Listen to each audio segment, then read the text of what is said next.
Hello and welcome to the Foul Play YouTube channel. Reading with the Crew, New Witnesses Emerge, Part 3. I found this on the web for hello and welcome to the YouTube channel. Check it out. Someone's got Siri activated. Thank you so much. I don't know why that did that, but I apologize. I shut her down. Thank you so much, Jack61, for that warm introduction. And again, thank you so much for joining us here on the panel with us as we continue our podcast series. And it's so great to be here. My name is Dr. Silkman, and I'm from the Foul Play team. And wherever you go, don't go anywhere. Tonight, we have an absolute cracker of a podcast for you. We're going to be deep diving. We're going to be asking some real tough questions. Yeah, it's going to be on for young and old. But again, guys, I'd like to welcome my esteemed panel members who have joined me tonight, this evening or this morning, wherever you are around the world. First of all, we have Jack61. Jack61, how are you, good sir? You're doing very well, Doc. Thank you very much. Welcome, everybody in the live chat. And I've putting the slides together. Yeah, this is going to be an interesting discussion tonight. In addition to Ferak's book. So looking forward to everyone's comments and input. And yeah, it should be fun. Fantastic. Thank you so much, Jack61. Next we have Just Rhonda. Just Rhonda, welcome. How are you feeling today? I'm not on any mind-altering pain meds. I'll just What? leave it at that. I know. My dentist wouldn't give me any. It's okay. I go back in a couple of weeks, so I'll be getting more. Fantastic. Anyway, I'm definitely a little better for sure. I won't be falling asleep on you guys tonight. So I'm just really looking forward to hearing this and real excited to hear what's opinions that are going to be shared, questions and comments from the chat and from the panel members as well. So hello, everyone, and welcome. Awesome. Thank you so much, Just Rhonda. Great to see you here. Next, we have Susan. Susan, welcome. Thank you, Doc. Hello, panel. Hello, chatters. Thank you all for joining us tonight. And that should be interesting, as always. Fantastic. Thank you so much, Susan. And next we have, I don't recall. How are you coming along? I'm doing well. Hi, everybody, and welcome to Reading with the Crew. Awesome. Thank you so much. And welcome, guys. It's great to see we have a lot of people in chat already. My name is Dr. Silkman, and I'm from, at the moment, it's a beautiful day here in South Australia.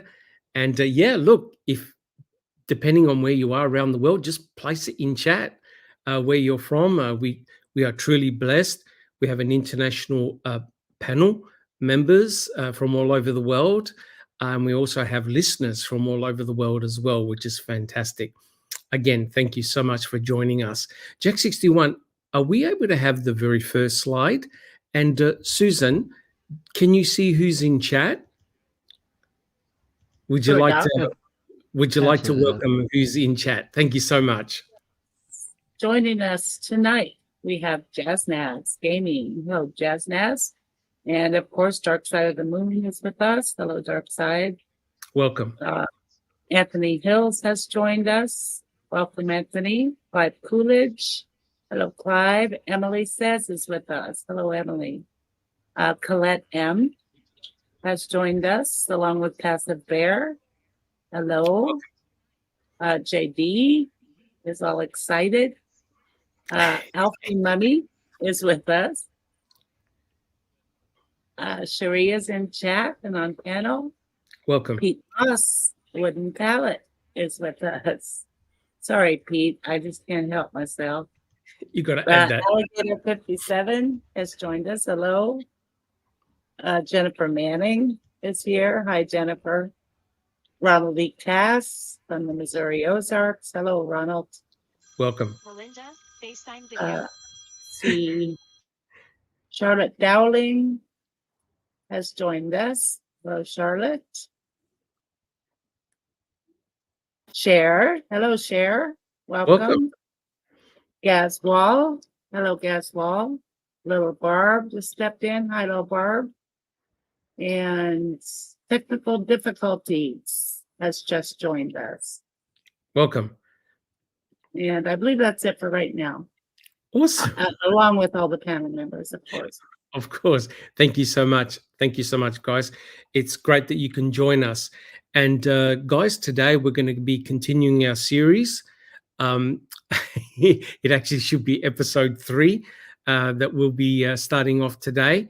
And as you know, Neville and I put together a series of chapters that we're going to be reading from John Ferak's new edition entitled The Wrecking Crew.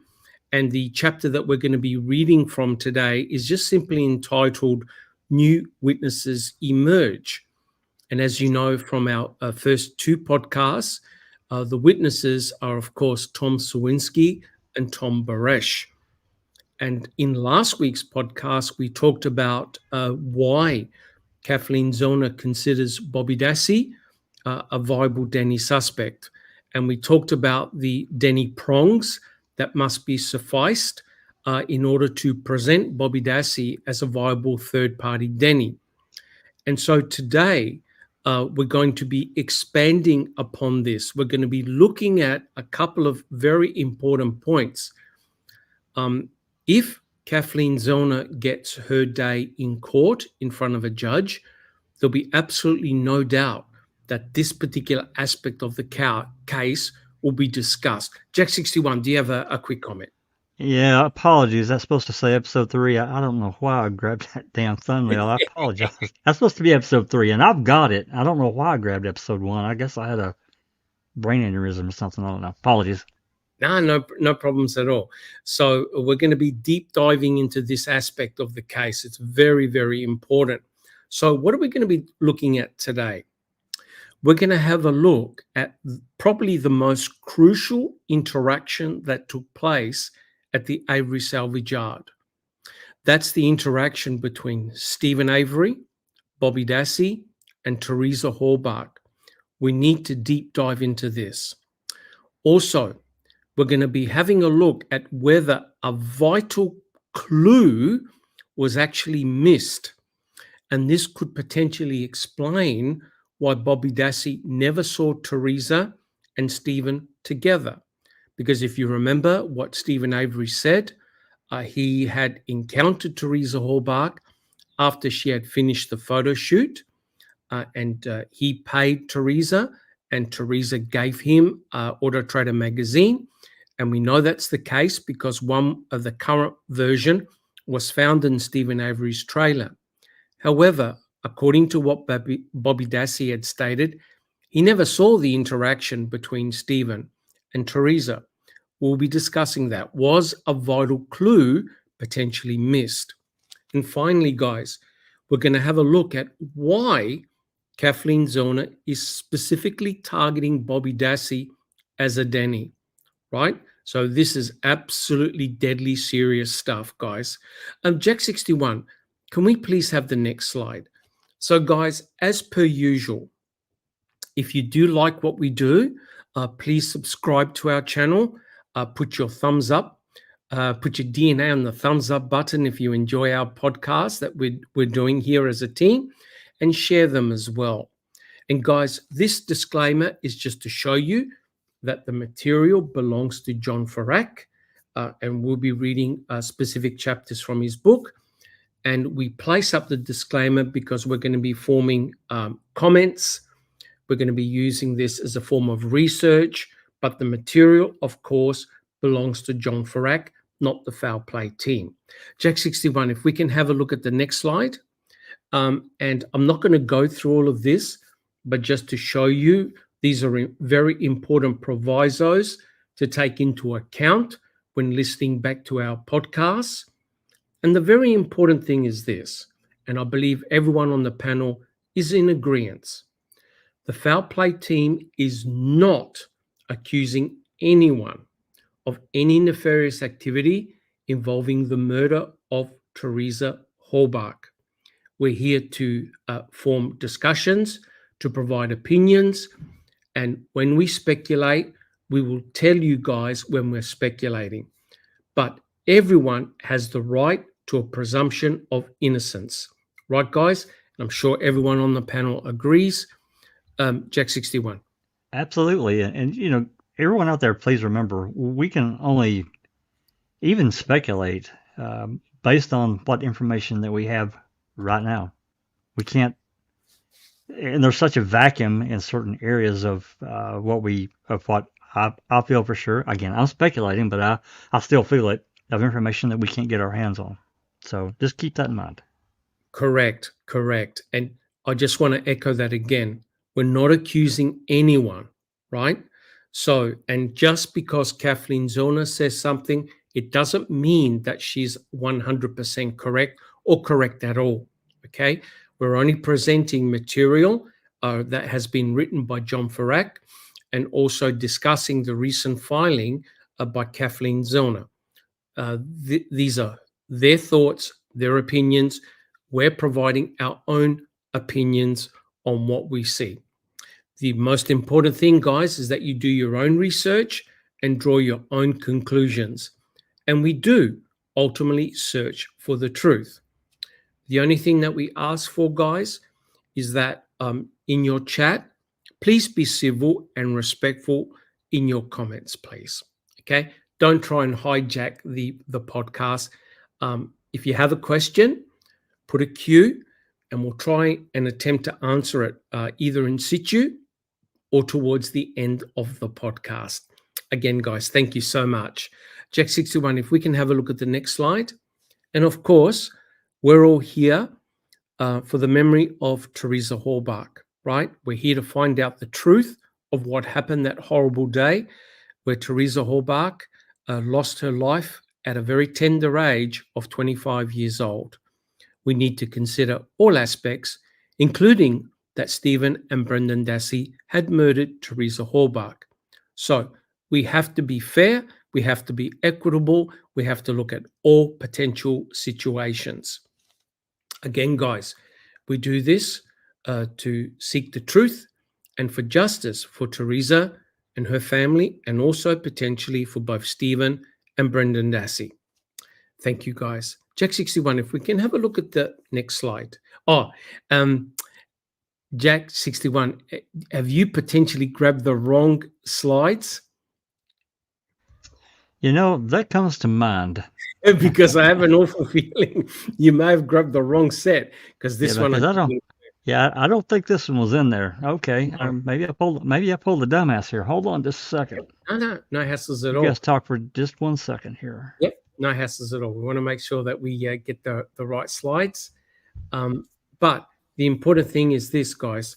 We're going to be discussing a very, very controversial topic. And I know that people have very, very strong opinions, but we must go through this. As Susan highlighted before, if Kathleen Zona actually gets her chance in front of a judge, all of the stuff that we'll be discussing today will definitely be presented in front of a judge. And based on what Jack 61 put up before, look, give those guys your support and love. At the moment, they're doing a great series. They're looking at the Stephen Avery case in a lot of detail. They're going through the CASO reports, the defense diaries. I think they're on episode number 11. All right, guys. Jack 61. The next slide should be slide E, with Kathleen Zona and Bobby Dassey. Yeah, I just want to put this. Let's just put this up and show. I think I did have the wrong one selected. Look at there. No hassles at all. What a noob. No hassles at all. Beautiful. How about that? Fantastic. All right, guys.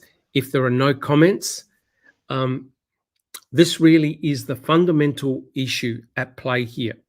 And this is exactly what Kathleen Zona has put in her filing. And the question is, why does Kathleen Zona believe that Bobby Dassey is a viable Denny suspect? Now, remember, what she is accusing Bobby Dassey of doing is not only murdering Teresa Halbach, which is shocking in itself, but she's also charging that Bobby Dassey had actually framed his own uncle, Stephen. So what we need to do is to unpack this Is there any validity in any of this? Has a big mistake been made? Was it just simply a big misunderstanding? But why? What led Kathleen Zellner to believe that Bobby Dassey is indeed a viable Denny suspect? And as you know, and I don't have to echo it again, Bobby Dassey was a very important witness for the state, right? So Jack 61, unless there are any questions or comments, can we have a look at the very next slide, please? All right. Now, there's no doubt you can forget about everything else in the case. Forget about everything. This is the most crucial encounter that you're ever going to find in this case. And that's the encounter between Bobby Dassey, Stephen Avery, and Teresa Halbach. Now, why is this so important? Because we know, according to their testimonies and their statements, we know where Bobby Dassey was. Bobby Dassey stated that he was inside his mum's trailer, looking out the dining room window. Stephen basically said that he was in his trailer, looking out the window, and it's a bit controversial of where exactly Stephen was. Was he near his bedroom? Was he more towards the southern door, or was he more towards the middle door? We don't really know. I know that in Kathleen Zellner's reconstruction, she places Stephen Avery, the actor Stephen Avery, at the southern door, where you have to walk down concrete steps. What's crucial is there's absolutely no doubt that Teresa had arrived at the Avery salvage yard, and according to both Stephen and Bobby, she parked her RAV4 very close to the van, and where you see the RAV4 now is essentially where Bobby Dassey drew Teresa Halbach's vehicle. Of course, it would have been facing the other way, nose in towards the west, right? So she had parked fairly close to the van. Now, based on telephone calls, this is approximate, right? It's very important. This is approximate. And that is Teresa Halbach arrived at this spot at about 2:35 p.m. That's based on her calls to the auto salvage and back to Auto Trader, etc., etc. And they basically worked out about approximately what time Teresa Halbach arrived at the Avery salvage yard. It was about 2:35 p.m. on October the 31st. So it's very important to establish a time frame here. That's crucial. There's absolutely no doubt, and we'll talk about this, that both Bobby and Stephen saw Teresa Halbach drive up the gravel road, which is to the left, drive up the gravel road, park her vehicle very close to Barb Yunder's van that she was selling, and Stephen had organized the selling of that van. And they both saw her come out of her RAV4 and take photographs. Where the story diverges is what Bobby said and what Stephen said. And this is absolutely crucial. And what we discussed last week, guys, it's incontrovertible, right?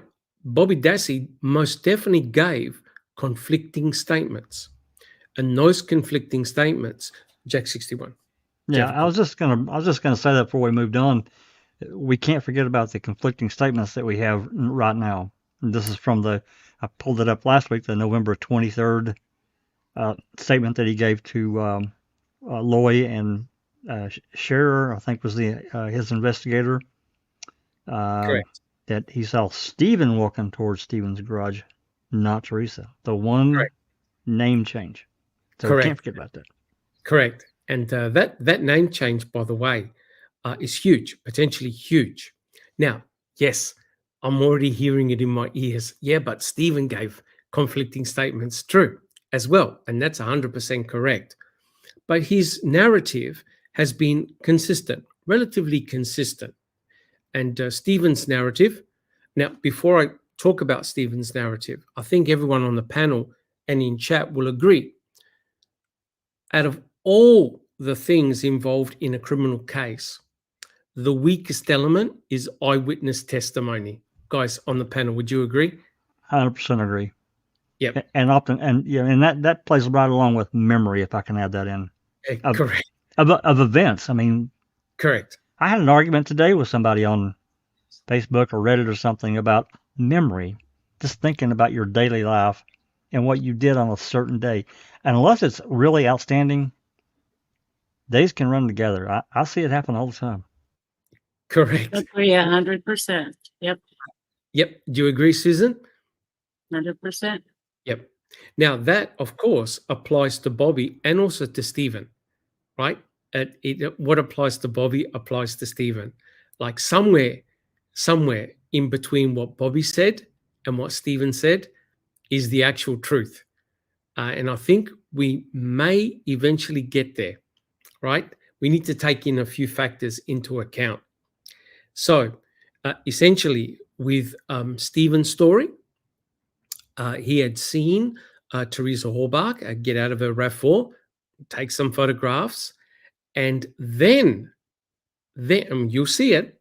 Then he comes out of his trailer and he has an encounter with Teresa Horbach. No doubt, he is at the RAV. He's at the RAV4. And according to what Stephen said, Teresa Horbach gives him an Auto Trader magazine, and then he goes to his trailer. He leaves Teresa in her RAV4 and goes back to his trailer. Bobby Dassey never sees Teresa Horbach and Stephen Avery together, right? And a lot of people are all up in arms. That means that Stephen must be lying, etc., etc. But there actually is a very logical explanation for this, in which both Bobby and Stephen could actually be telling the truth, right? Yeah, and to highlight what Duke said, there's no doubt if you want eyewitness misidentification, just go back to the 1985 case where Penny Bernstein was up close and personal with her attacker and got it horribly, horribly wrong. But there were reasons for that, right? So please keep in mind that eyewitness testimony is often a very, very weak link, right? And if you're trying to work out what happened in this case based on eyewitness testimony, Jack 61, Susan, Cherie, would you agree? You can't work out this case. If you try and just rely on witness statements, what certain individuals told law enforcement, you won't be able to work out this case. Would you guys agree? No way. Completely agree. Yeah. Correct. Not possible. It is simply not possible. I spent more than 25 years working on the JFK assassination case, and one of the biggest troubling factors was trying to put together a narrative based on eyewitness statements. I believe this is precisely what we have here. And it doesn't mean that people were being not truthful or lying or being deceptive. They just may have misremembered critical elements. And Jack 61 showed you last week, if Bobby Dassey actually saw Stephen walking towards his trailer at any point, it actually resolves most of the conflicts. There's no conflicts, right?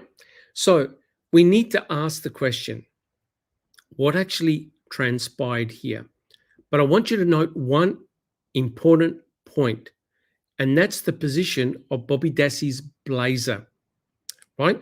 Now, he drew out a map for, I believe it was Deedring, and he actually showed where his blazer was, right? His blazer was right next to his garage, right?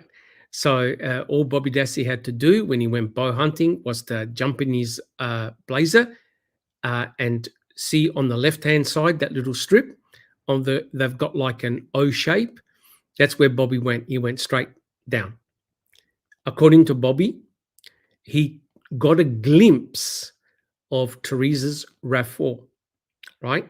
According to Bobby, Bobby left, Teresa Hallbach was still there, right? He didn't see Teresa, he didn't see Stephen, but he saw her RAV4. Now, according to Stephen, when Stephen came back out, right? So he put his book on his computer.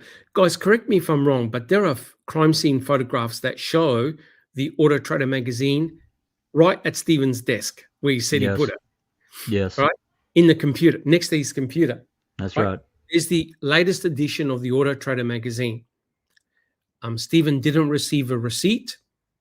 He didn't receive a receipt because previously, he never asked for a receipt from Teresa Hallbach. But there's no doubt about it. It's undeniable. He had an interaction with Teresa Hallbach.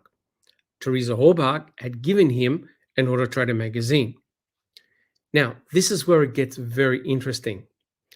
According to Stephen, when Stephen came back out, right, he had noticed Bobby Dassey was gone, as in he didn't see his blazer.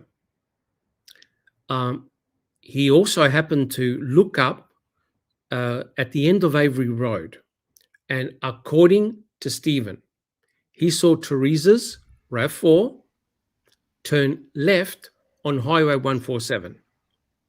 So, Doc, I just want to point out in this intersection right here what you're talking about. So, just based on what we know and what Stephen said, Bobby would have had to have stopped at the front and talking to Earl, Chuck, whatever, or he was far enough ahead he had already made it to the end of Baby Road and turned whichever direction. Correct. One thing that human beings are hopeless at is the estimation of time. Would you guys agree? Absolutely. Again, unless you have some really strange event. Yep. That's right. Yep. And as I told you before, when I used to work at the university, my friend had OCD. I'm not joking. And I think Jack 61 also had an identical friend. And my friend had OCD, and he wrote down every event in a book, and he wrote the time, who he spoke with, and what he did. You can go up to my friend and say, "What did you do on August 12th, 5 years ago?" And he'll be able to tell you, right? He writes everything down, including if he went to a restaurant or it was the weirdest thing. But that's what he did. I don't see Stephen or Bobby Dassey having that level of OCD, right? So my point is that, would you guys agree on the panel and in chat? I don't think Bobby or Stephen are going to be those type of individuals that know precisely to the minute when events occurred. Guys, would you agree? I completely agree. Except when he passed Scott Taddock. Oh, Scott Taddock that knew precisely when they passed each other on 147. That is correct. That brings in the double alibi, and we'll get into that. That's a difference.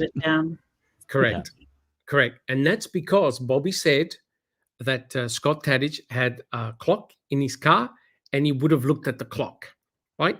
So unless they actually saw a timepiece to record the time, my point is this: there is great level of flexibility in Bobby's observations, Stephen's observations. You can't work it out to the second. And often when Stephen was asked, "Hey, when did Teresa arrive?" Between 2:30 and 3. So there's always like either a 15-minute gap or a half an hour gap. It was never, she arrived at 2:35 p.m., right? You can sort of work it out because you have timestamps when certain calls were made. So you've got some clue. But that flexibility applies to both Bobby. It also applies to Stephen. Kratz tried to put the goalposts up. Guys, would you agree? Kratz was the one that tried to put the barriers on when certain events took place. Guys, would you agree? Yes, he had to. He had to do that. Yep. Yeah. So it's not Bobby. It's not Stephen. It's Kratz. It's the state. Now, why is this event so important?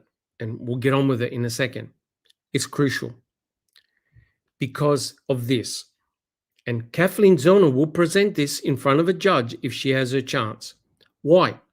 Because if you believe Stephen killed Teresa Halbach, it means that neither Teresa or her RAV4 ever left that area. They couldn't have.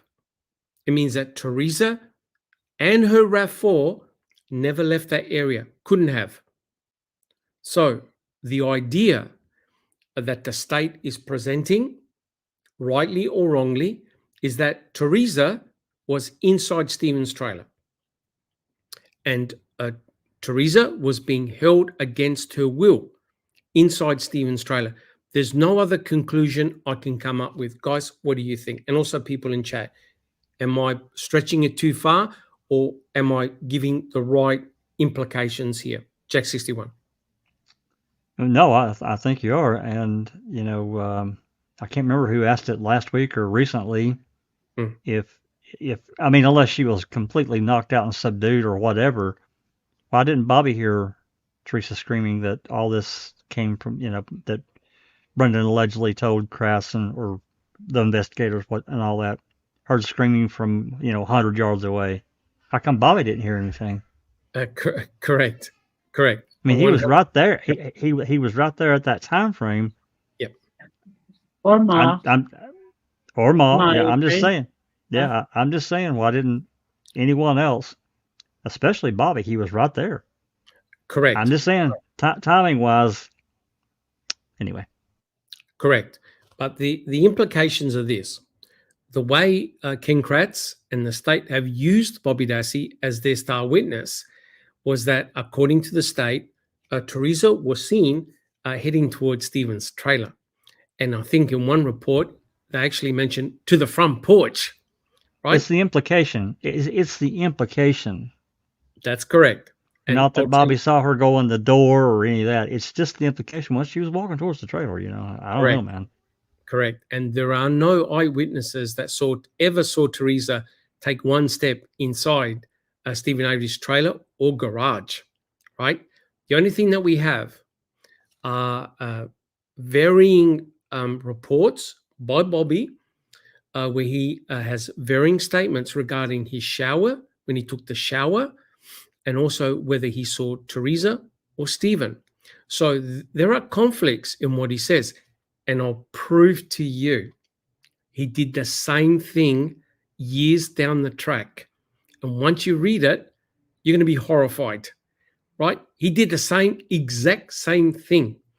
And I recently found this report, and it was Sweaty Sheriff. Thank you so much, Sweaty Sheriff, who alerted me to it. Someone had posted, and don't worry, we'll give them credit, this article on Reddit. And when I went through it, I thought, oh my God, Bobby did the same thing in 2017. He made the same statements and then he corrected himself, right? So please, guys, the alternative is this. According to Stephen, no. Teresa left and Bobby left, right? They both left at the same time. Now, they left this area that you see in front of you. As Jack 61 pointed out, Bobby could have left first. He was already gone. Or he could have stopped somewhere along the gravel road, or he could have gone to the office. He may have needed to have gone to the toilet, or he may have needed to get something. You never know. But Stephen only said he saw Teresa Halbach turn left on Highway 147. He never saw Bobby Dassey, right? But the implications from Stephen's perspective is that both Bobby and Teresa left. So how can we work this one out, right? How can we resolve this issue? Is there an easy solution to this issue? Okay, Jack 61, if there are no questions, can we have the next slide, please? Right. So What Kathleen Zellner did, rightly or wrongly, and guys, please comment in chat and on the panel. What Kathleen Zellner did, rightly or wrongly, is do a crime scene reconstruction. She wanted to work out what actually happened. What did each person see? What did Bobby see? What did Stephen see? Where was Teresa? Now notice up above where you see Teresa parked her RAV4. The nose of the car is facing towards Stephen's trailer. Now, if you notice, the RAV4 is actually slightly in front of Barb Yunder's van, right? And so you could tell that she tried to reproduce what Bobby Dassey drew. So the RAV4 is actually in front of Barb Yunder's van, right? So the time is approximately 2:35 p.m. Now, look, hey, it could be plus or minus 5 minutes. You don't know precisely, but it was around that time. And that's why Duke made a very important comment. That's why that voicemail message from the Zipperers is so important, because it gives a time frame. It gives a time stamp, right? So did actually Teresa go and see George Zipperer next or not? Or did Teresa come from the Zipperers' residence and the last stop was at Stephen's residence at the Avery salvage yard? Now, there's no doubt both Bobby Dassey and Stephen Avery see exactly the same thing. There's no dispute. Both saw Teresa drive up. Both saw her get out of the van, her RAV4, and both saw her take photographs, right? Jack 61. Well, talking about this timeline and this, debate that's went on for years, to me, this is why the zipper voicemail is critical, Yes. and why we've never heard it. It's just speculation on my part, Yes. and probably a lot of people, that it damaged their case. She said something in that message that hurt their case. Otherwise, there's absolutely no reason we never heard that call. Correct. Because think about it, guys. If the voicemail message confirmed that the Avery salvage yard was Teresa's last stop, that would have been front page news. Would you guys agree? Absolutely. That call would have been played over and over at trial. Over and over. On the news. Yes. Yeah. Yep. And on the news. They would have said, we get Pagel. All of them would have said, Teresa went to the Zipperers and she ended up last at the Avery salvage yard. And their argument is Teresa never left the Avery salvage yard. But you got a problem. If the voicemail message says, oh, hey, look, it's 10 to 3. I'm not 100% sure where I am. Can you, call back, Jack 61? Well, yeah. I mean, if she'd have called and left a message like, I've tried to find your house and I can't locate it. I'm going to go into my other appointment. I'll come back and try to, get to you. And that's it. And, it'll be a few minutes and that's it. Correct. I don't know. I just think that call is critical.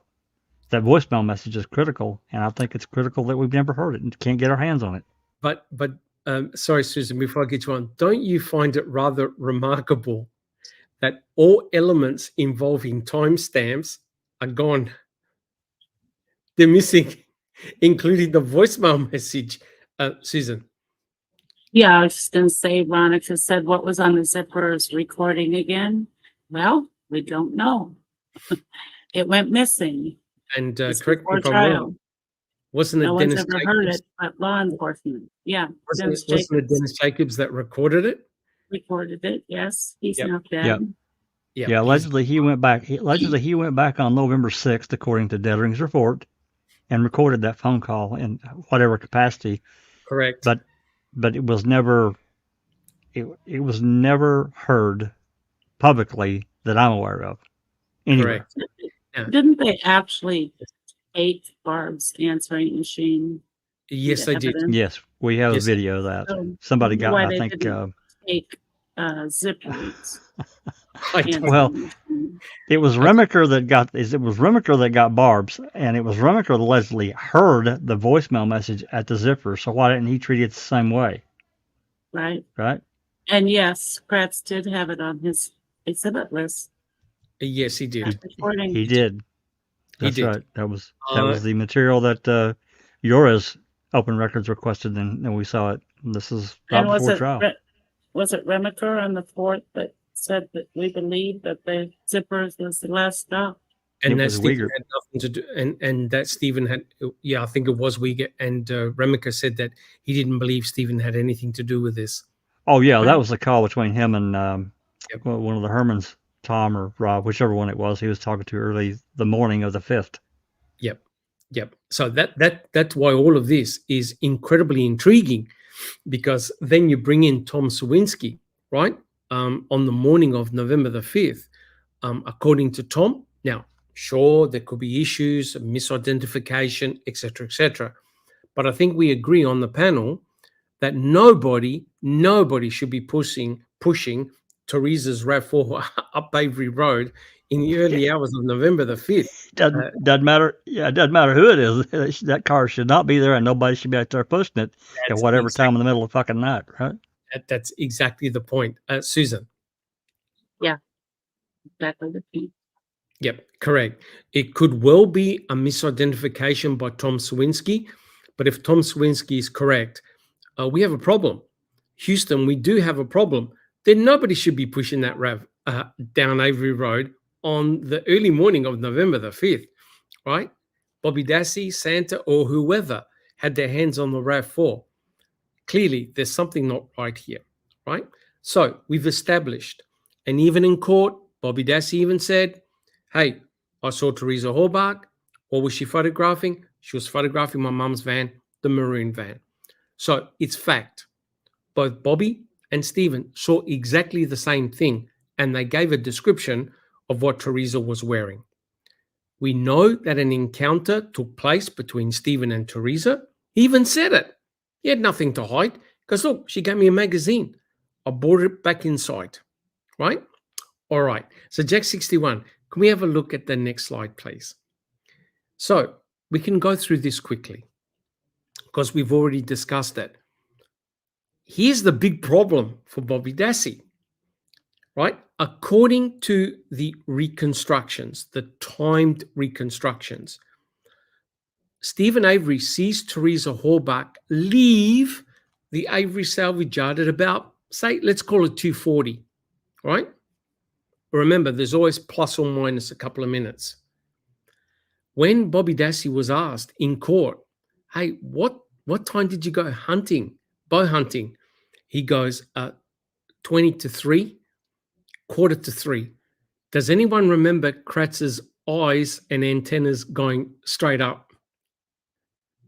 Does anyone remember the look on Kratz's face when Bobby Dassey told him the time that he left? Does anyone remember that? It seemed to me like he had that deer in the headlights look. Yep, he did. Because he needed to stretch that. He needed to move the goalpost. Correct. Because now, if what Bobby Dassey said is correct, it puts him firmly in the same time frame as Teresa leaving the property. Guys, would you agree? Am I stretching this or am I correct in that conclusion? Both Teresa and Bobby are in the same place at approximately the same time. Oh, absolutely. Bobby, Steve, and Teresa. Absolutely. Go ahead. It also hurts his alibi with Scott because didn't he say it was 3:10 when they passed each other? Yes, sometime like that. Correct. And it's just down the road a mile or two, right? Where they passed. That's right. Very close. That's right.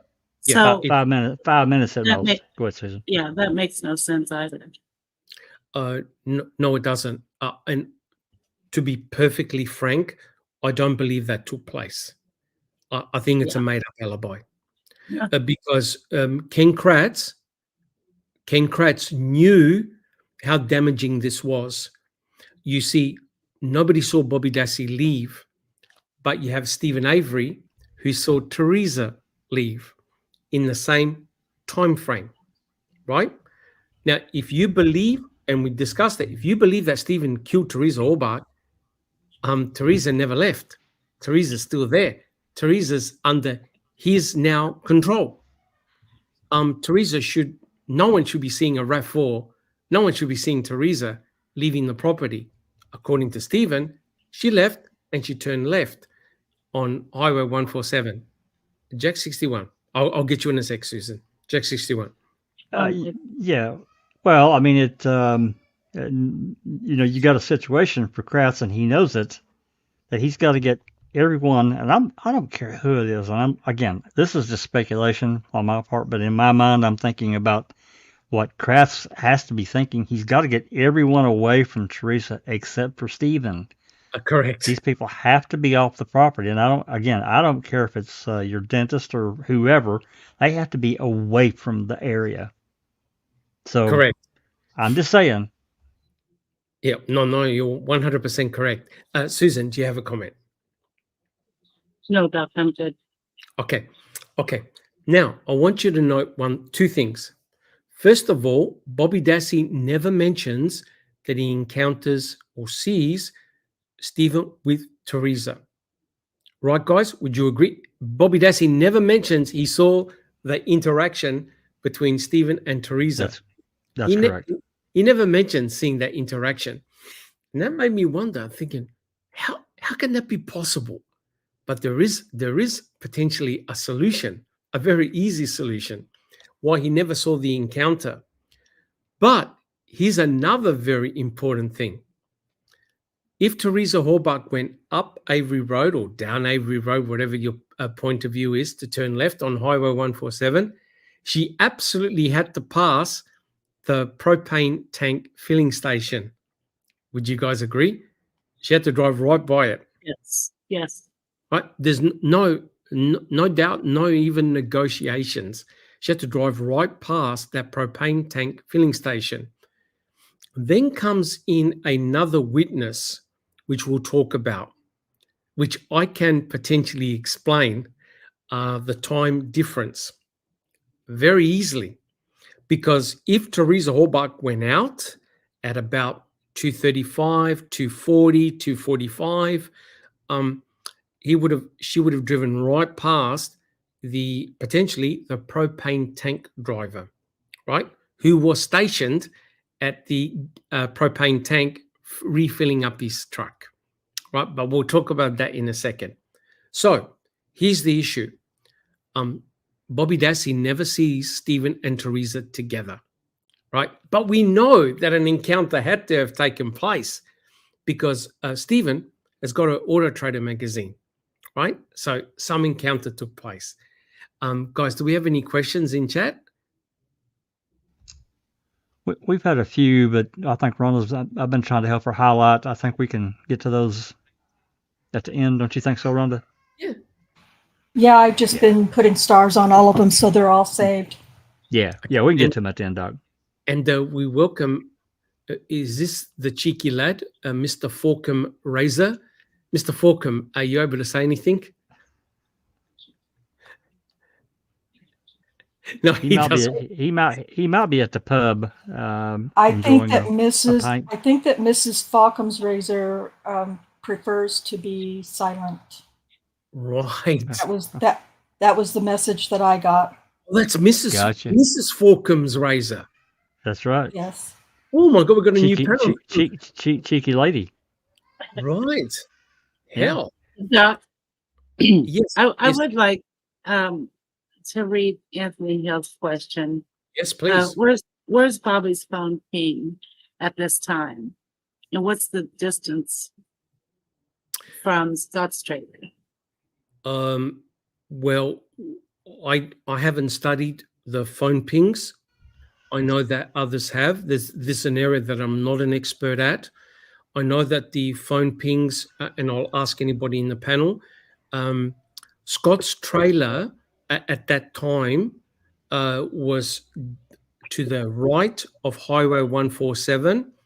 It was actually quite close to the turnaround where people saw the RAV4, right? Yeah. And he had an area there where he used to hunt, and that's where Bobby Dassey went to hunt, whereas Scott Tadich went the other way and hunted towards the east, down the other way. But in terms of the pings, that I don't know. I'm not an expert on those pings, but I know that people have looked at the pings. Oh, Barb Barb, is in chat and she says it's welcome, about 6 miles away. okay, that's Where that. Bobby went hunting. Yes, Supposedly, yes. yeah. So as shown on MAM, Scott's trailer was on one side of the turnaround. After I think he got married with Barb, they bought a property on the other side of the turnaround. So they were in that same type of area. Correct me if I'm wrong, Barb, but I think that's the impression I got. But in terms of pings, I do not know. Yeah, the ping. Well, I'm not an expert either. I just remember the conversation. I never really dove too deep into his phone pings either, Doc. But Yeah. from what I remember, his phone didn't ping there. It pinged to the left. I don't The know. I don't know opposite if that's direction. That's opposite what I was direction. Yeah, remembering. But yeah, I'm that's no right. expert Yeah. either. So Yep. So I can't decipher what that means. I'm sorry, Doc. Yeah. I can't decipher what that No, means, not and at I all. won't attempt to. I won't Correct. attempt to. I'm just saying what I just remember the conversation. Correct. None of us here on the panel. I know that Big Jeff, he does a lot of cell phone, cell tower work, and he's an expert, or he's very well proficient. None of us here on the panel are. Remember, we're talking about 2005 technology, where the form of triangulation would have not been as precise as it is now. So no, we're only speculating about the phone pings, and it's dangerous because you have a circle, or I think as Big Jeff, part of a triangle. It's divided up into thirds, I think, into In quadrants, yes. quadrants. All right. So the argument was, well, where did Teresa Horbach's phone ping, right? Allegedly after she left the Avery salvage yard, and potentially could have been close to Cuss Road. Or is it the same phone tower that does the Avery salvage yard? So you've got this controversy, and you're not going to resolve it. Unless there are more finite data, there's always going to be a level of controversy, right? So do we have any other comments? So here's what I thought. Can we have a look at the next slide, please?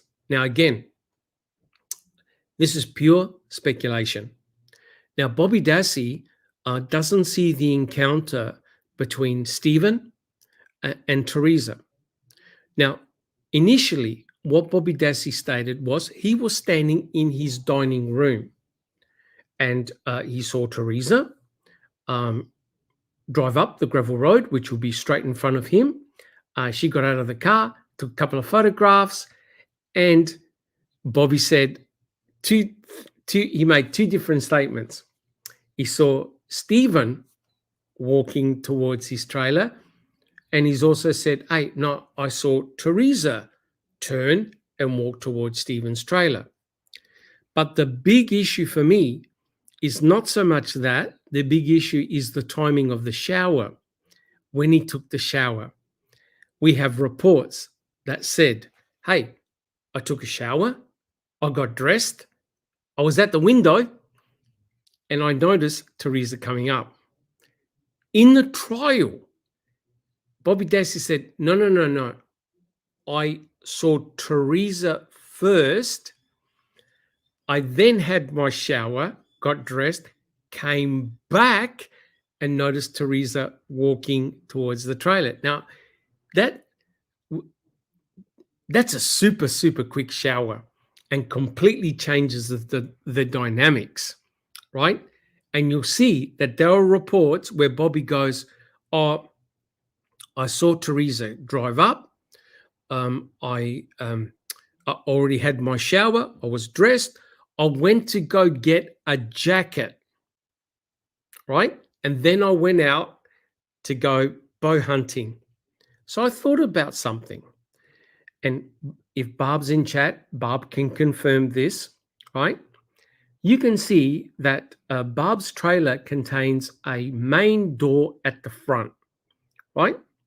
So the question is, did Bobby Dassey actually come out the main door to go inside his blazer? Because if he comes out the main door, guys, would you agree? He can see everything. As Yep. soon as he comes out, he can see the RAV4, potentially Teresa, potentially Stephen, potentially his trailer. Guys, would you agree? If he Yep. steps out the front door, he's got a perfect view. Guys, would you agree? Absolutely. And Right? let's not forget that left door that you can see there. If everyone remembers that video where the police went in, that's the door Yep. they went in. Yep. Now, I hope Barbara's Bob, saying side door. I hope Bob can confirm this. I hope she can, because if she does, we've solved a major, major conundrum. And think about this. If Bobby, the blazer was just outside his garage, if Bobby never left from the front main door, but actually went through the side door, the door which is closest to the blazer, that means that Bobby would have lost sight. Guys, would you agree? If he comes out that side door, he can't see what's happening behind him, right? And I think if anything, it would be a much more limited view. I mean, we need another, we need another angle, but I don't disagree, Doc. It'll be a very limited view. So if he's rummaging, because Bobby stated, I was looking for my coat, right? Jacket. And what's remarkable, and I hope Bob can acknowledge this, when you walk in from the side door, which is what those two detectives did when they did the video, immediately to their right is the laundry. There's a laundry there, right? Now, if Bobby Dassey had already had a shower and got dressed, is it just possible that he was in the laundry dropping off his dirty clothes, his towels or whatever, and putting them in the laundry? If you notice, the laundry doesn't have a window. That means that Bobby can't see what's happening outside. Would you guys agree? Jack 61. Oh, from that, not from the laundry room there at that left door. No way. Yep. There's no window, and the laundry is a separate room. So if Bobby is spending a couple of minutes looking for his jacket and he's taking his clothes, putting them in the laundry, he may not have seen the actual encounter between Stephen and Teresa, right? And when you walk in that side door, to the left-hand side, there's another room that I saw jackets in, some clothing. Maybe that could be like a mud room where you come in, you put your dirty clothes over there so you don't trunge it all over the house. That room doesn't have a window either. So if Bobby spent 2 or 3 minutes, think about this, guys, as a sliding door moment. If Bobby spent a couple of minutes in the laundry looking for his jacket, he would have missed the encounter between Stephen and Teresa. Do you understand? So, guys, when Bobby comes out the door, Stephen is either walking towards his trailer or is already in his trailer. Teresa is in her RAV4. She's ready to take off. When Bobby comes out, the blazer's right next to him. And don't worry, I'll show you pictures. So, could the fact that Bobby left, yes, he went deer hunting, he said bow hunting. If Bobby came out the side door, does that explain how he missed the encounter? The reason why he missed the encounter is because he couldn't see, right? That makes more sense than Bobby standing at the dining room window for 5 minutes. Would you guys agree?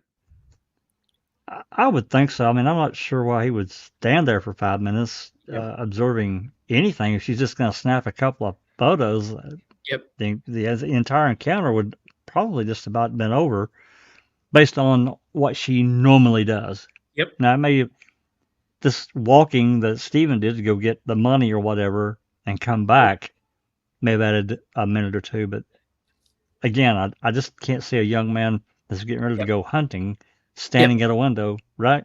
It doesn't make sense. No, correct. And if you read Bobby Dassey's statements, that scenario I just put is entirely plausible. 100% plausible.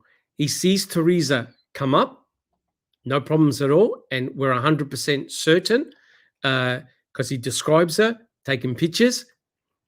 Then, after she's finished taking her pictures, Bobby Dassey goes off to get his jacket, right? Or he may have gotten his clothes, he may have put them in the laundry. There are no windows, right? He wouldn't have seen anything. So when Bobby comes out the side door, and hopefully Barb will confirm that's where normally Bobby would go, the side door, not the main door, it means that he missed the crucial encounter between Stephen and Teresa. When Bobby comes out and goes in his blazer, and I'll show you a picture, he's only got a limited view, and all he saw was part of the RAV4. He may not have noticed Teresa at all. But guys, here's the problem. It means that he left. He would have left before Teresa. That's what it tends to suggest. Guys, would you agree? I do agree with that, because unless he had some other interest, I mean, he's getting ready to go hunting. He noticed that she's there. He goes and does the rest of his stuff, grabs his jacket, makes sure he's got his bow, and he's out of there, right? Correct. I mean, that's to me, that's Correct. just logical thinking to me. I don't know. Correct. It's not outrageous. So if he goes bow hunting, either he stops at the shop or stops somewhere, or he goes. Stephen doesn't notice the RAV4, doesn't notice his blazer. Bobby's gone. But when Stephen comes back out, what does Stephen say? I noticed that Bobby's blazer was gone. I looked up across the cornfield. I saw Teresa leave. She turned left at Highway 147. The whole thing works. There's no conflict. Yeah. Would you agree?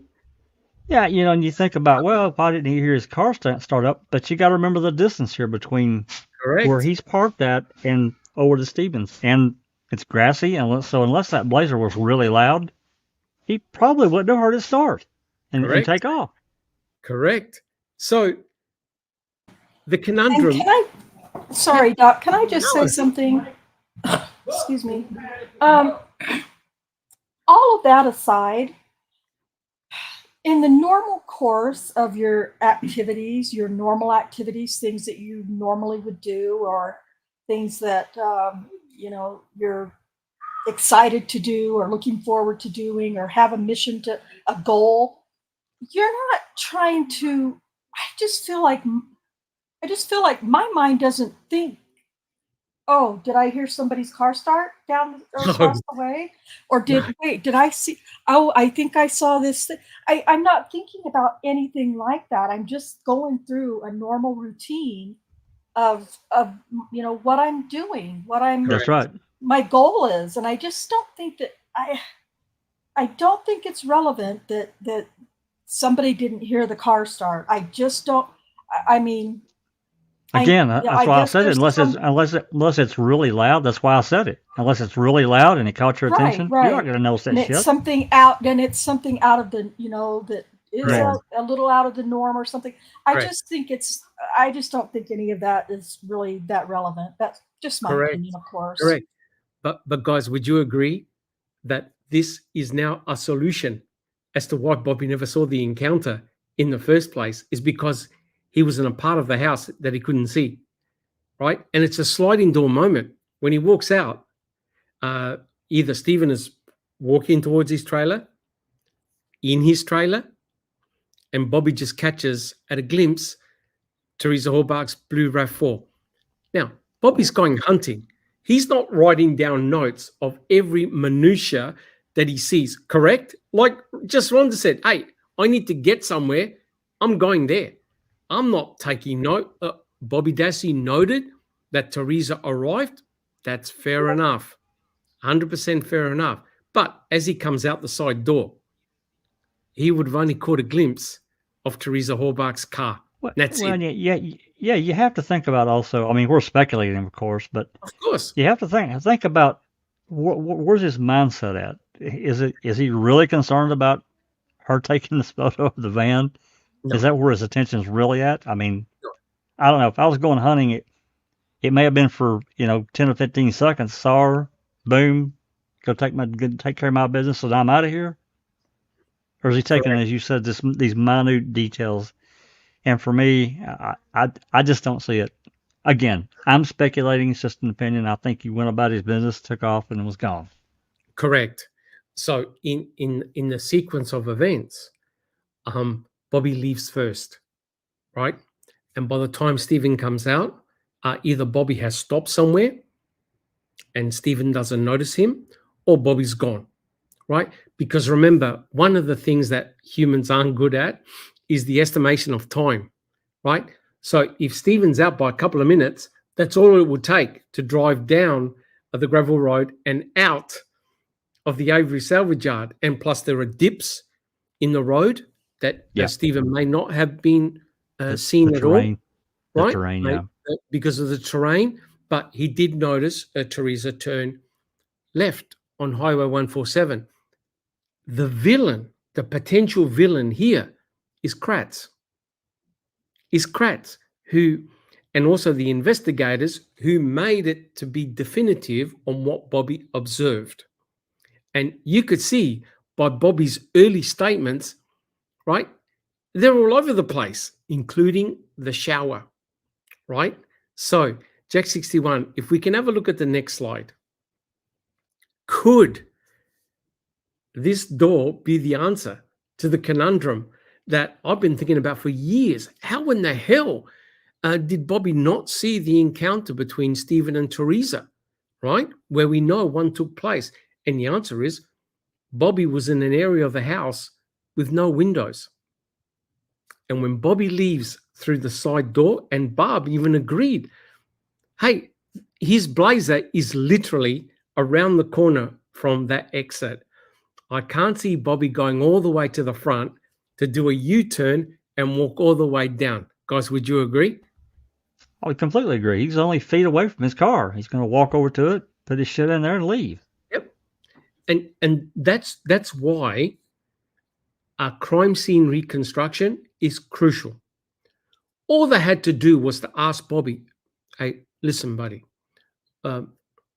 what did you do when you got in your blazer? Which door did you come out from? Where were you? What could you see? Did they ask him any of that?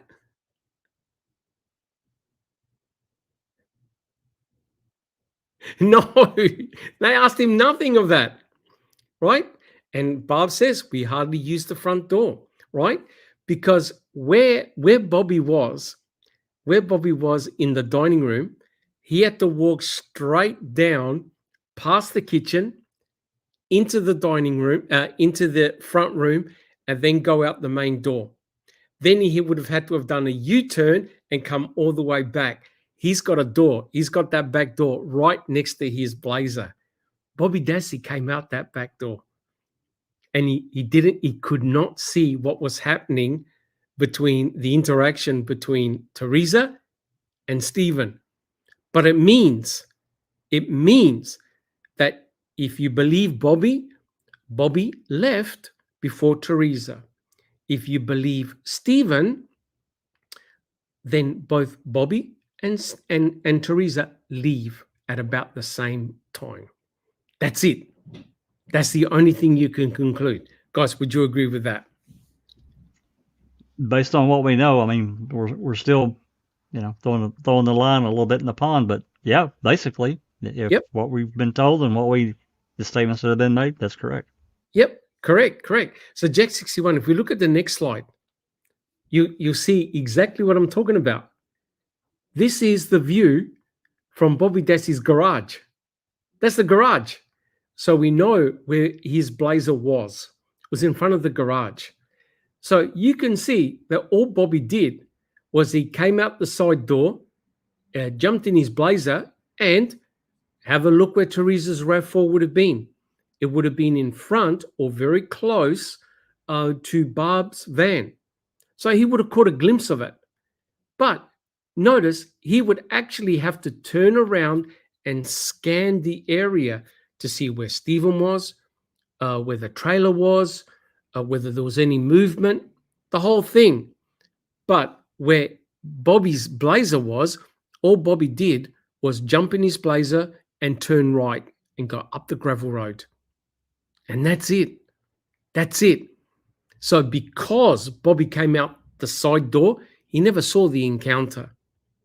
So can you see that it satisfies everything, all the criteria it satisfies? Susan, now you're going to shoot me down, right? No, I'm just saying with this photo, I'm thinking that Bobby was probably pulled front side in, so he had to back out and Possibly. then go out that way. Yep. Yeah, but so- he could have also, when he pulled in, he could have went all the way down and came around and then backed his blazer into that spot. I don't know. Barb would probably know better than the rest of us, so maybe she can. Yeah.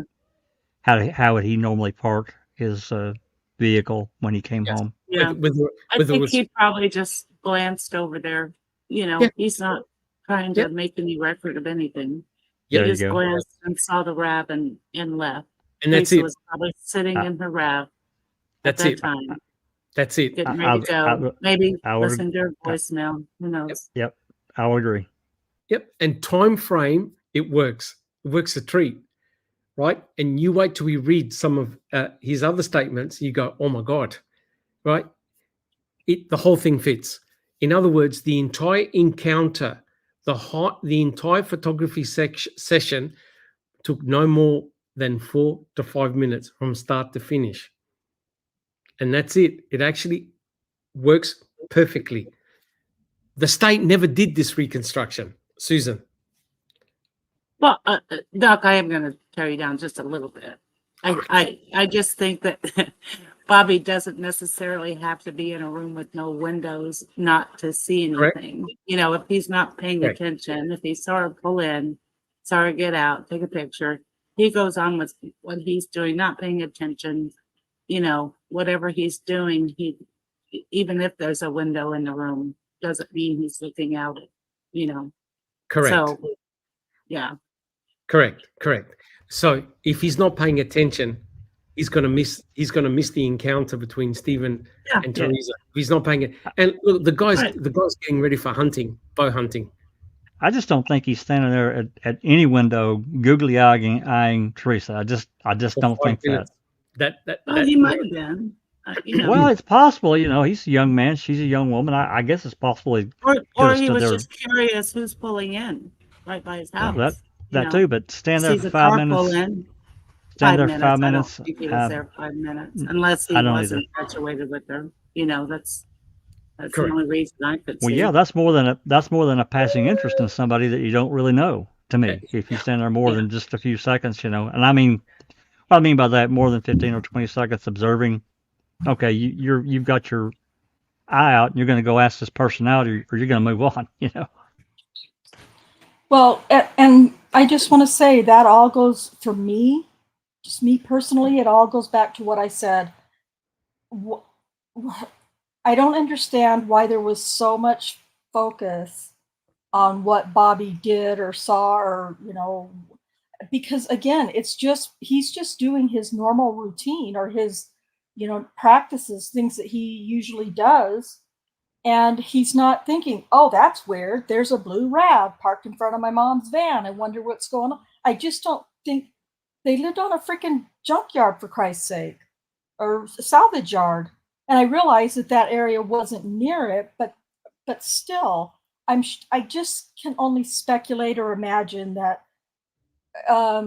you know, it wasn't completely unusual for somebody to drive up the driveway. I don't know. These are things I'm just thinking about, my own self and my own behaviors and my own ways of doing things. If it's just not something that's really out of the ordinary, like really blindingly out of the ordinary, I'm not even thinking about it. Junkyard, guys. Nearly 4,000 cars Well, people are coming and going all the time. are coming and going. That's Well, exactly. not this area. This is a private. Not in that area. Not in that Yeah. area exactly. But I still, I mean, I live on a cul-de-sac, and I know all the vehicles that normally park in the driveways or on the street in the cul-de-sac. When a different one that is, that's loud and Yeah. revving the engine or whatever, I pay attention to that. But if a new vehicle drives by or parks somewhere where I might normally park on the road or something, it's just not something that I let take my attention away from what I'm doing. I guess I don't know. I just feel like so much is being made about. There's not that much to the situation with Bobby, in my opinion. I really it's just how I feel. But Kratz had to make it more. It's He Kratz. had to. He had to. Of course, There you course, go. It's and Kratz. that's exactly what I said in the chat a little while ago. That I will always believe that the only thing, Bobby was nothing more than a means and an opportunity for Kratz and his dirty little posse to create a story. And for whatever reasons, and I think Bobby's youth had a lot to do with it, for whatever reason, they were managed to manipulate Bobby in some way, shape, or form, and shame the fuck on them, because that's what I think is the situation with Bobby. But you notice what Kathleen Zona is now doing. Kathleen Zona is now targeting the state's star witness. And Bobby Dassey may not have been a star witness at all, right? What we just went through is completely non-nefarious. Hey, I left to go bow hunting. I just saw the RAV4. I thought nothing of it. I went. And Stephen goes, hey, I saw her leave as well. They were both gone. The state doesn't want you to believe that. The state Absolutely not. The state wants you to believe that Bobby was the last citizen to see Teresa Horbach alive, with the implication that Teresa was in Stephen's trailer. Right? Well, therefore, Stephen would have been the last one, or whoever killed Teresa. Or was whoever the last killed one. Teresa. But he dropped the piano on Bobby Dassey, right? As the star witness. And Kathleen Zellner's going, all right, I'm going to go after the star witness, rightly or wrongly. And that's why we're doing this chapter. Does she have a right to go after Bobby Dassey? Is it all a misunderstanding, right? So Kratz put the emphasis, this is the implication, right? But here's the tragedy.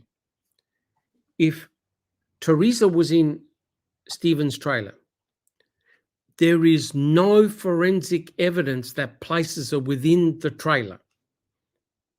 If you look at what Brendan Dassey recounted, you could debunk everything he said.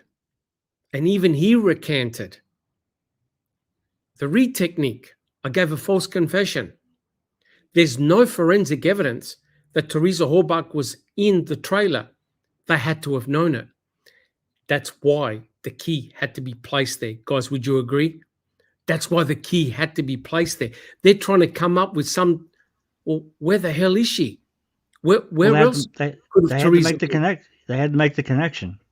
Correct. And what has Susan said for months and months? How come they never made Cuss Road work? How come they never made Cuss Road work? Even I would have semi-believed, oh my God, Stephen took her to Cuss Road. But Cuss Road was nothing but a peat moss bag and a rotten wooden pallet. Nothing happened at Cuss Road. They never went there. So they went with the narrative that Teresa was killed in the trailer or garage, depending on what trial, and that's it. And they used Bobby to confirm that Teresa was walking towards Stephen's trailer. Even though forensically they know they cannot put Teresa in Stephen's trailer or garage. And I'll argue Ida Meffel till the cows come home. They've got the state's got a problem. When Kathleen Zellner presents all of this in front of a judge saying, Judge, here's the evidence. What does it point to?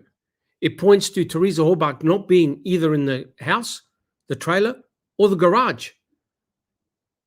My client said she left. Bobby just glimpsed her vehicle, he left. Both Teresa and Bobby left, right? And that's when you bring in all the other elements. So Kathleen Zerner will build up her case, rightly or wrongly, against Bobby, because it's the state that made Bobby such a crucial eyewitness. Guys, would you agree? It wasn't Oh, Bobby. absolutely. It No, wasn't it- Bobby. It was Yeah. Yeah, Oh, absolutely. kid. And she's only doing what the Court of Appeals told her that she could do. Yep. Go ahead. Sorry, Rhonda. Rhonda. No. I'm sorry. I was just going to say, I kind of lost my, I lost my train of thought. You can't let me go that long. Sorry.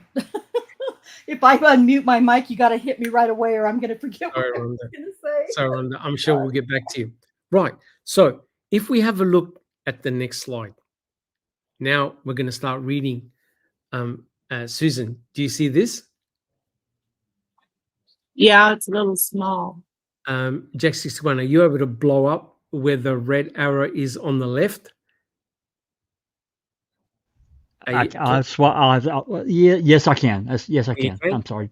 Just 1 second here, and I will do so. Okay.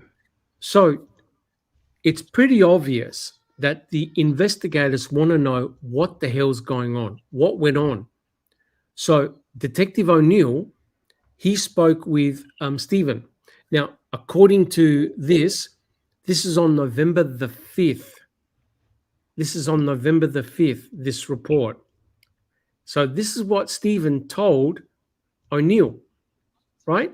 And we can actually start where the red arrow is Jack 61. So if you just bring it up a little bit, yeah, right there.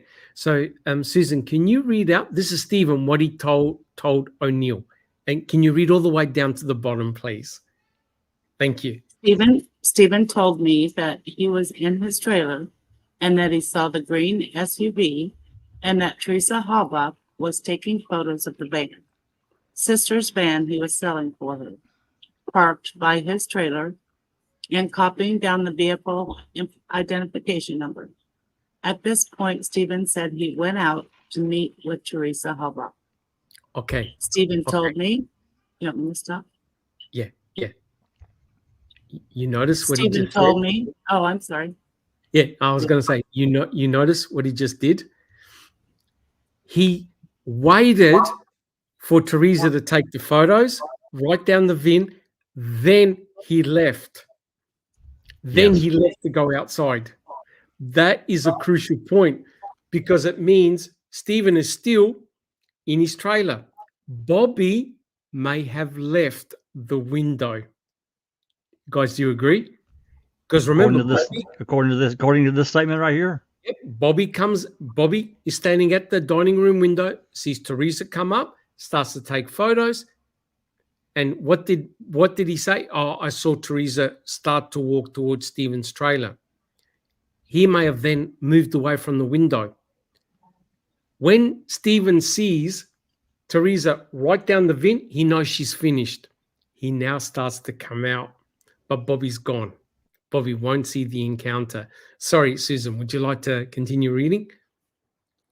Stephen told me that he had given Teresa $40 in cash, 20, 10, and 2 5s. Told me that his sister, a couple of days prior, had asked Stephen if he would pay the money for her as she did not have it, for placement of the advertisement. Stephen said that he did not get a receipt, as for the past 2 times, he said that he didn't need one, as there were no problems in the past with the placement of the ads. What do I need that for? In quotes. He also told me that Teresa Halbach, as in the past, had given him a copy of the current Auto Trader magazine.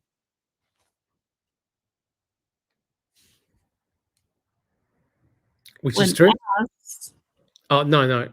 One more, you have to go back. Jack 61. bottom of that page. Yeah, Last just have to 4 expand that. paragraphs. That's it. When asked if Teresa appeared out of sorts or bothered by anything, he told me that she appeared normal, as she had in the past.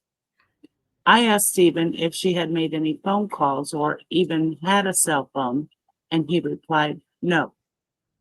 I asked if she had asked to use the bathroom or been in the home at all, and he told me no. Regarding any conversation that he may have had with Teresa, Stephen told me that there was no conversation beyond hi, and that she had only spent about 5 minutes on the property, leaving by herself, driving out of the driveway onto Avery Road, heading toward Larrabee. Stephen drew a diagram sketch of the Avery property. Now, he's telling O'Neill on November the 5th, right? That he saw Teresa leave on November the 5th. Yeah? Okay, can we continue? Stephen went on to explain further in more detail, saying that when Teresa got inside the driver's side, seated in driver's seat, to get the Auto Trader magazine for him, he had been holding onto the driver's side door, outside, top or side, up until she handed him the magazine, and he had then left and returned back to his trailer home, dropping off the book, then going over to his sister's home to see if Bobby was home, but finding that Bobby was already gone. Done. Stephen's narrative, both Teresa and Bobby have left. That's it. Yeah, that's it. What do you think, guys? Well, yeah, according to the statement here, they're both gone within just a very short Couple amount of of time. minutes. Yep. Yep. In a short amount of time, both Bobby and Teresa have gone. Right. Yes. Now, do you detect any form of deception or anything that's too weird or bizarre with what just Stephen said? No, I mean, it just sounds like a normal day. You know, there's nothing out of the ordinary. Nothing, no added in extras that you oftentimes hear. You know, when somebody's confabbing a story. Nothing like that. Just normal. She stopped, took a photo, and left. That's And I it. think it's more than likely while he's walking back to his trailer, Bobby comes out and leaves. And then Teresa leaves. My word. Somebody got murdered. Just Rhonda, you able to talk? Oh, sorry, I Yikes. unmuted to say something and my grandson yelled, so I at the same You don't time. want us to call I'm so sorry about 911? that. I have yeah, I was going to say, it just sounds so, and I know Jack has kind of talked about this a lot on different things. First of all, in case it isn't clear to everybody, like Doc said when we first started, and just about every time I make a comment, I do my best to remind everybody that it's my opinion. Correct. And that we are speculating. In case Correct. that, with just about everything I ever say. So in case that's not been understood by everybody that's watching or listening or participating, speculation. I'm going to make it my fucking middle name, speculating. Just in Correct. case it's not there already. The fact that none of us were there, I mean, of Correct. course. Of course. I mean, what else can we do but speculate? But there's Correct. nothing wrong with speculating. I mean, Jesus, that's how Correct. people get new ideas. Sometimes that's how crimes get solved, is by people getting together and speculating and putting together ideas and, whatever. So anyway, but what I want to say too is that this statement sounds very much just like a easy telling of a event the way it occurred. There's no little. I believe there's some people who believe or speculate that the more information or the more detail you put into a story or something you're trying to convey, the more you try to add to that, Correct. the more likely or the more possibility that it could be a lie, that they could be lying. Again, not everybody believes in that, but I've had a lot of proof in my, throughout listening to different interrogations and things like that. Yep. There is some truth to that scientific idea. Well, just think about just some of the witnesses we went through in the Holtzclaw case, and this confab of just oh my God, are you kidding me? These detail these people, these alleged victims are putting into their statement. It gets absolutely no way you can freaking follow it. It's crazy. Yep. Right. And I agree with what Stacey just said. Excess embellishment is a sign of deception. Sign of if you- deception. Thank- Thank you, thank Stacey. you. And if you notice that Stephen's narrative is pure, plain, and simple. Same with Bobby's. It's pure, plain, and simple. The only thing is a time frame where Bobby never saw the encounter. And I've provided a logical explanation of why that's the case. So there's nothing nefarious going on at all. But this can't be good for the state, because the implication is Stephen saw Teresa leave. Bobby definitely left. What happened after that? It's not Stephen. Furthermore, it's not Brendan either, right? It's not Stephen or Brendan. It's somebody else. And that's what Kathleen Zellner has seized upon. Okay, he's a star witness. I'm going to go after him, rightly or wrongly. And that's why Judge Angie is tightening the screws on the Denny prongs. It's got to be this, it's got to be this, it's got to be this, and coming up with all sorts of arguments, right? So if you notice, there is no embellishment except, now Jack 61, back me up on this.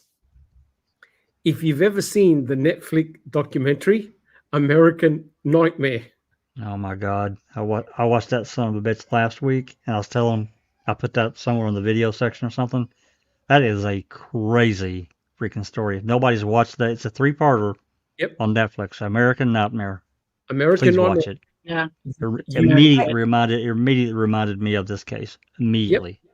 Yep. I haven't watched that series yet, but I followed that story when it all came out in the news. I remember, of course, it was all media, and I have seen a different documentary on it. Yes. But yeah, it's a crazy story, crazy, documentary, I guess. So yeah, I even though I haven't watched it, I highly recommend looking into that story. Well, but the further, I think the Doc's point that he's trying to make is what this detective did and that police department. Oh my God. And also the FBI agent as well. And the FBI agent. Oh my God. It's just nuts. Yep. So when guys, when you hear the full truth of the matter. Go ahead, Doc. Sorry.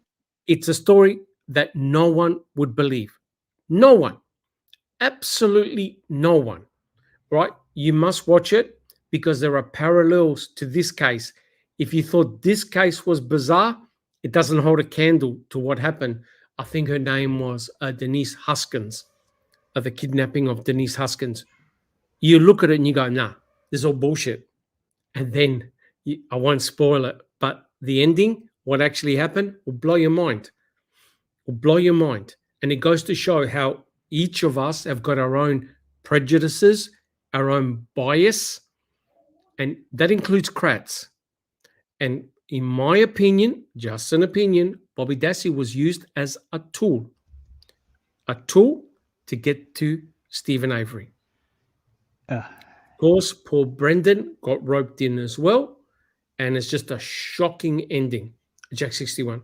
Yeah, just to add just a little tick to this American Nightmare series. I mean, even in the beginning, because the story is so bizarre, I really suspected the boyfriend. I really did. I was highly thought they were suspicious. both in on it, actually. Well, I wasn't sure about her at the beginning. I thought maybe there was something that they had tried to pull, but that was just kind of at the back of my mind. But I really suspected the boyfriend had done something.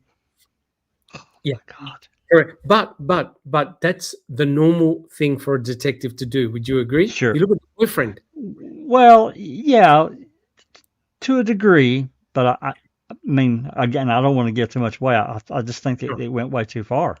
Oh, it did. It did. Way too far. But if you look at the Teresa Hobart, the murder of Teresa Hobart, who was even looked at?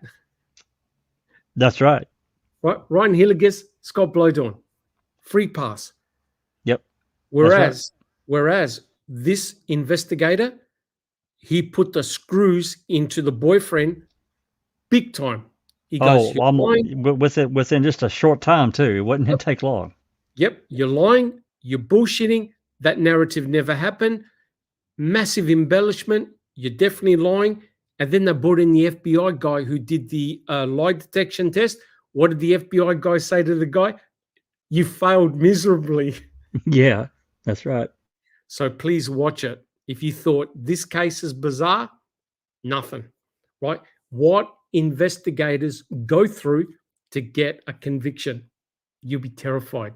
So Jack 61, can we have a look at the next slide, please? So this is what Bobby said to Skorlinski one day after, on November the 6th. Just Rhonda, do you see the slide?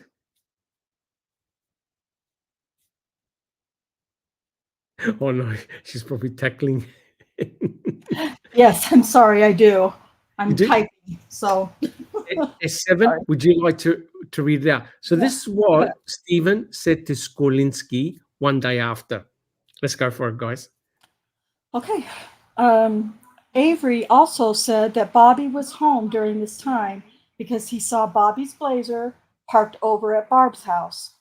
He did not know if Bobby saw anything. Avery said Bobby was home when Halbach was leaving, but by the time he walked into his house to put the Auto Trader book down and walk back outside to talk to Bobby, he was gone. Avery indicated that they must have left at about the same time. Done. It's the same narrative. It's the same narrative. Basically, yeah. Yep. Bobby was there.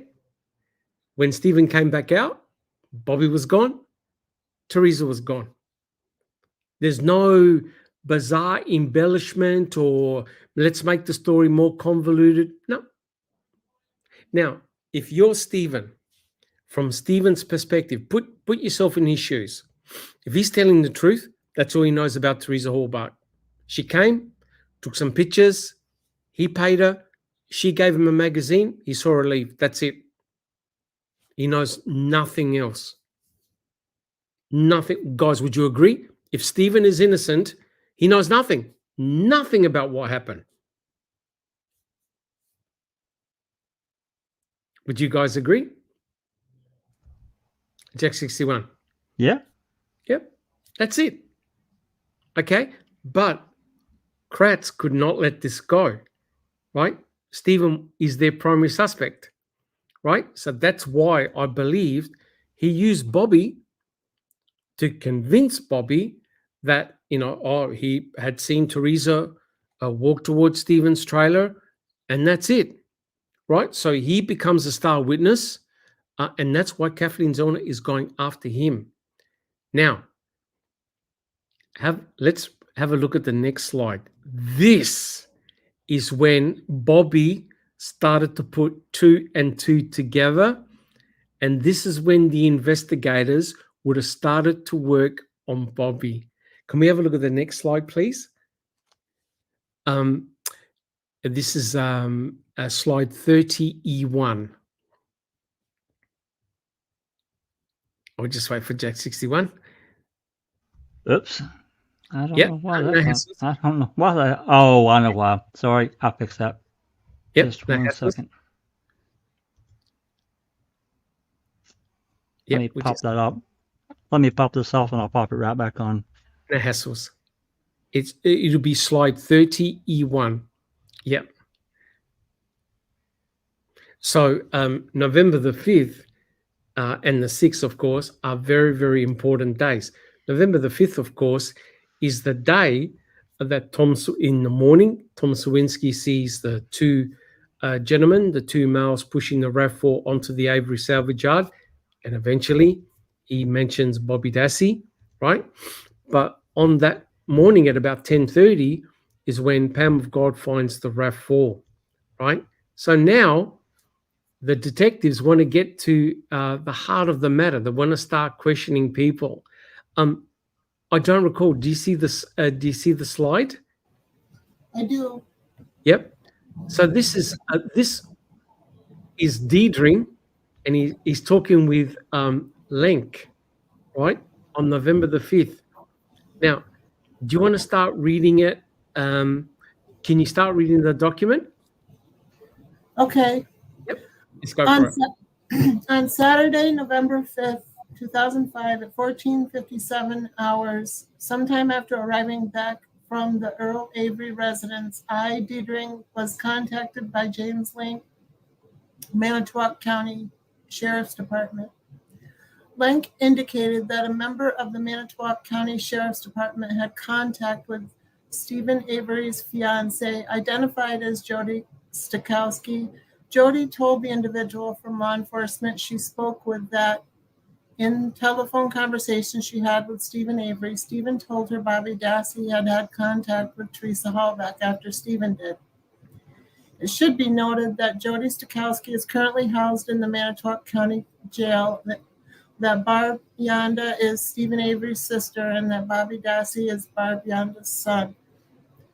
Link went on to indicate that Jody had visited with Steve at the jail on Tuesday, and at that time, according to Stokowski, Stephen told Jody that Teresa Hallback had come to photograph the car, and that was all.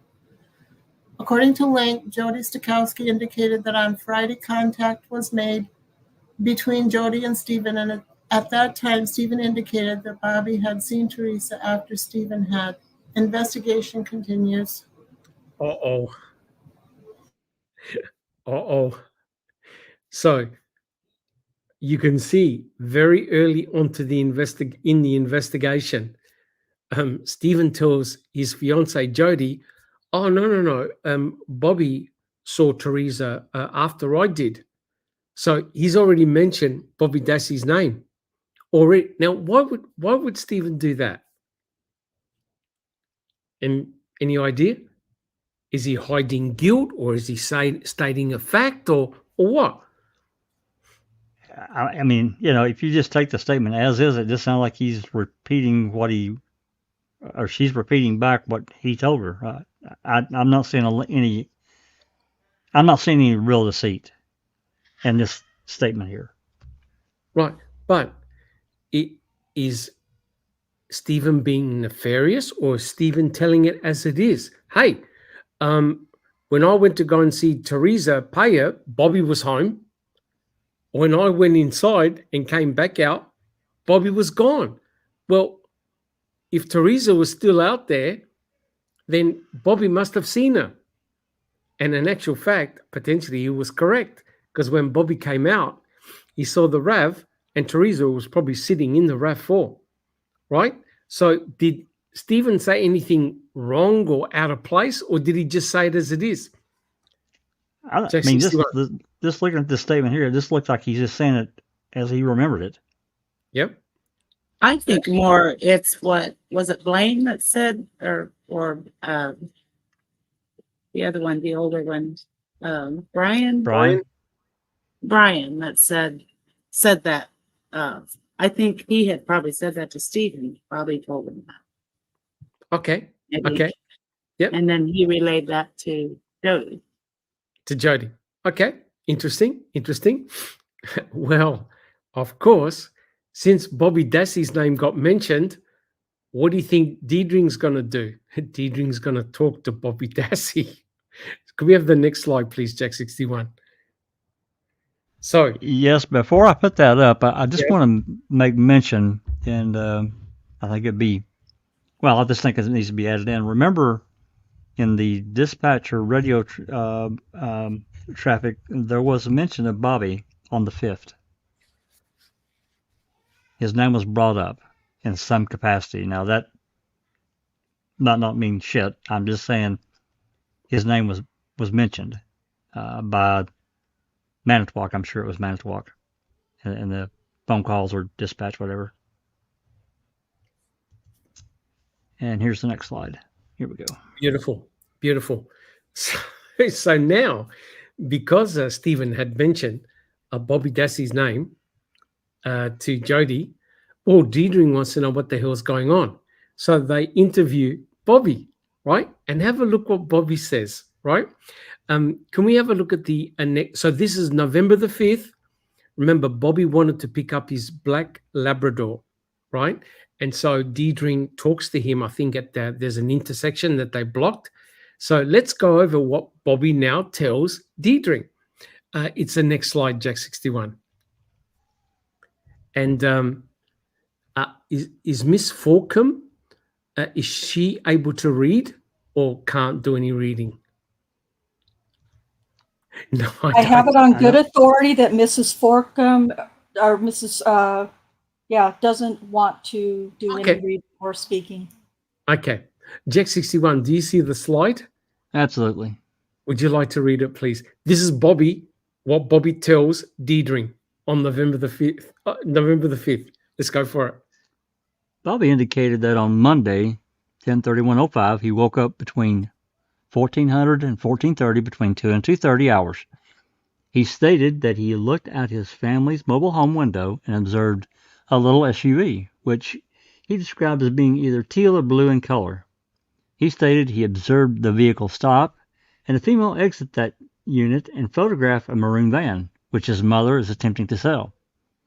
He stated that after the photograph had finished, he stated that after the photographer had finished photographing the van, he observed her walking towards the residence of Stephen Avery.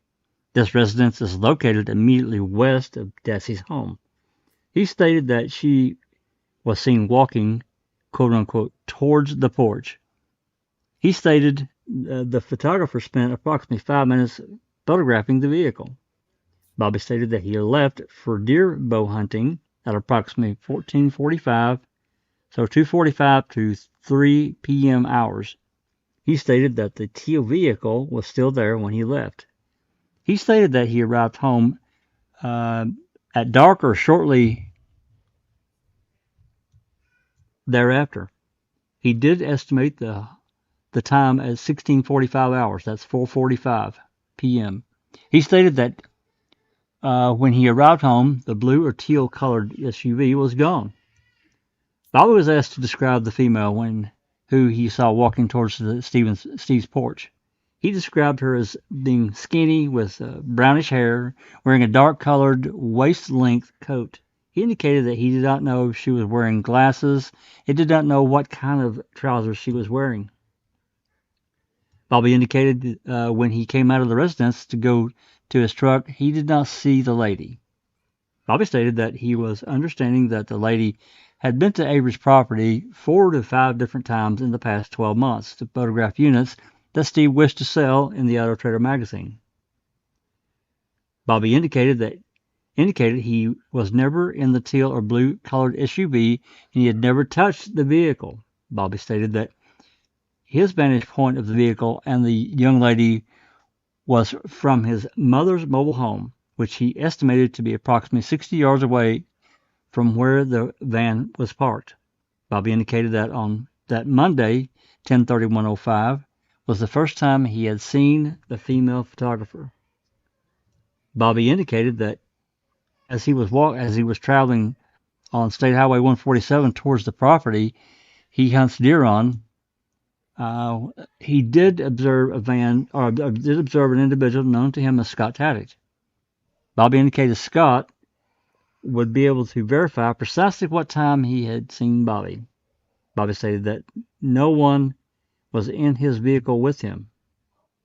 Bobby was asked once again whether his prints would be in or on the RAV4, and he indicated no way at all. Bobby Desi indicated that he believed Stephen Avery was at home alone during the time the photographer was in the vicinity. Bobby indicated he was unsure who might have been at the Avery Auto Salvage shop. Bobby denied having any sort of contact with the lady. I advised him that we had learned that Stephen indicated Bobby had seen this young lady after Stephen had. He indicated that there was, quote, no way I was hunting, end quote. Asked Bobby if he would be interested in pursuing some sort of truth verification to show me that he was in fact being truthful, and his response was yes. Asked him what he thought of the results of this executed. I'm telling the truth.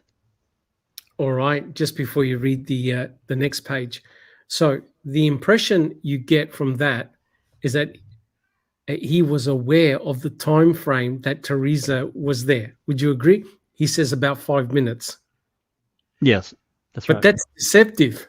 because it doesn't capture whether he saw the beginning part and the end part, and that encapsulated 5 minutes, or whether he stood there like this, looking at the window for 5 minutes. Right? That's right. Right? It's not clear. It's got some ambiguity with it. It's got ambiguity in it. So when he said he saw Teresa walking towards Stephen's trailer, could have that been the precipice for Stephen to say, she's finished, I'm coming out? It very well could have been. Yep. And so Bobby goes off to get his jacket and is not looking out anymore. He misses the encounter. By the time he comes out, after he's got his jacket or whatever like that, comes out the side door to get inside his blazer, Stephen's already gone and Teresa's in a RAV4, right? And from that perspective, I don't think you'll be able to see Teresa sitting in a truck, right? And Susan said a very good point. If his truck was faced the other way, nose pointing towards the garage, he would actually get on the other side. That's right, and had to back out. The driver's seat, which means he's going to have a very poor view to what's happening where Teresa is. Would you agree? He's on the Absolutely. other side. That's right. He's on the opposite side. So depending on how either he reversed out or did a turn, one does not know. But the way that report is written, it's ambiguous. And that's the report where he says, I had a shower, I got dressed, I went to the window. Remember the statement he gave to Deidre? That's the report. That's the freshest his mind is, right? But because the way Deidre wrote the report, it's as though he had eyes on Teresa for 5 minutes. I don't believe that's the case. Yeah. Yep. All right. Jack 61, would you like to read the next slide, please? Absolutely. Let me get it up here. Thank you. Okay, continuing.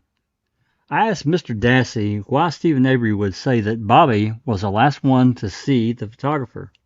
Bobby responded, quote unquote, did he say that? I then asked Bobby if it was true. His response was no. I asked Bobby why Stephen would say something like this, and Bobby's response was, quote unquote, he'd stab you in the back. Bobby indicated that Stephen has done things to him before over little stuff. Now, could it had just simply been misconstrued when Stephen said, oh, he saw her? Could it just simply mean that he saw a car? Could it have been just as simple as that?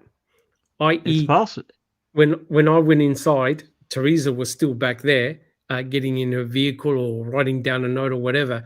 And so to Bobby's mind, he thought Stephen meant, oh, I saw Teresa. It's possible. But again, and I kind of hesitate to even bring this up, but I just remember the words of what they said to him. I'm not necessarily sure in this time frame, but I know they definitely said it later. You could get jammed up. Yep. Correct. So that interview they did with Bobby, I remember when Mama Avery said that they were really rough on him. You just wonder what the hell they said to Bobby, right? You know, oh, your uncle's saying this, he's saying that. Where the truth is, back then, he never said a thing. He never said a thing. Right. But if you think that's bad, have a look at, and this is exactly what Susan just said. Would you like to, let's have a look at the next slide. Susan, do you see the next slide? Yeah, it does. Are you able to read the first 3 paragraphs? Sure. Brian said he heard from his mom and Stephen that Halbach was only at their residence about 5 minutes. He heard she just took the photo of the van and left. Brian said the investigator should also talk to his brother Bobby because he saw her leave their property. Brian was asked about access into the back of the salvage yard, and he said anyone can drive a car back there. He said a car can be driven through Redont sand and gravel pit to the back of the salvage yards. He recalled a time when 4 kids were caught driving back there. Brian said he also heard that his uncle, Earl Avery, and his brother-in-law, Bob, were hunting rabbits in a salvage yard on Wednesday, November 2nd, and they did not see Halbach's vehicle in the back of the salvage yard.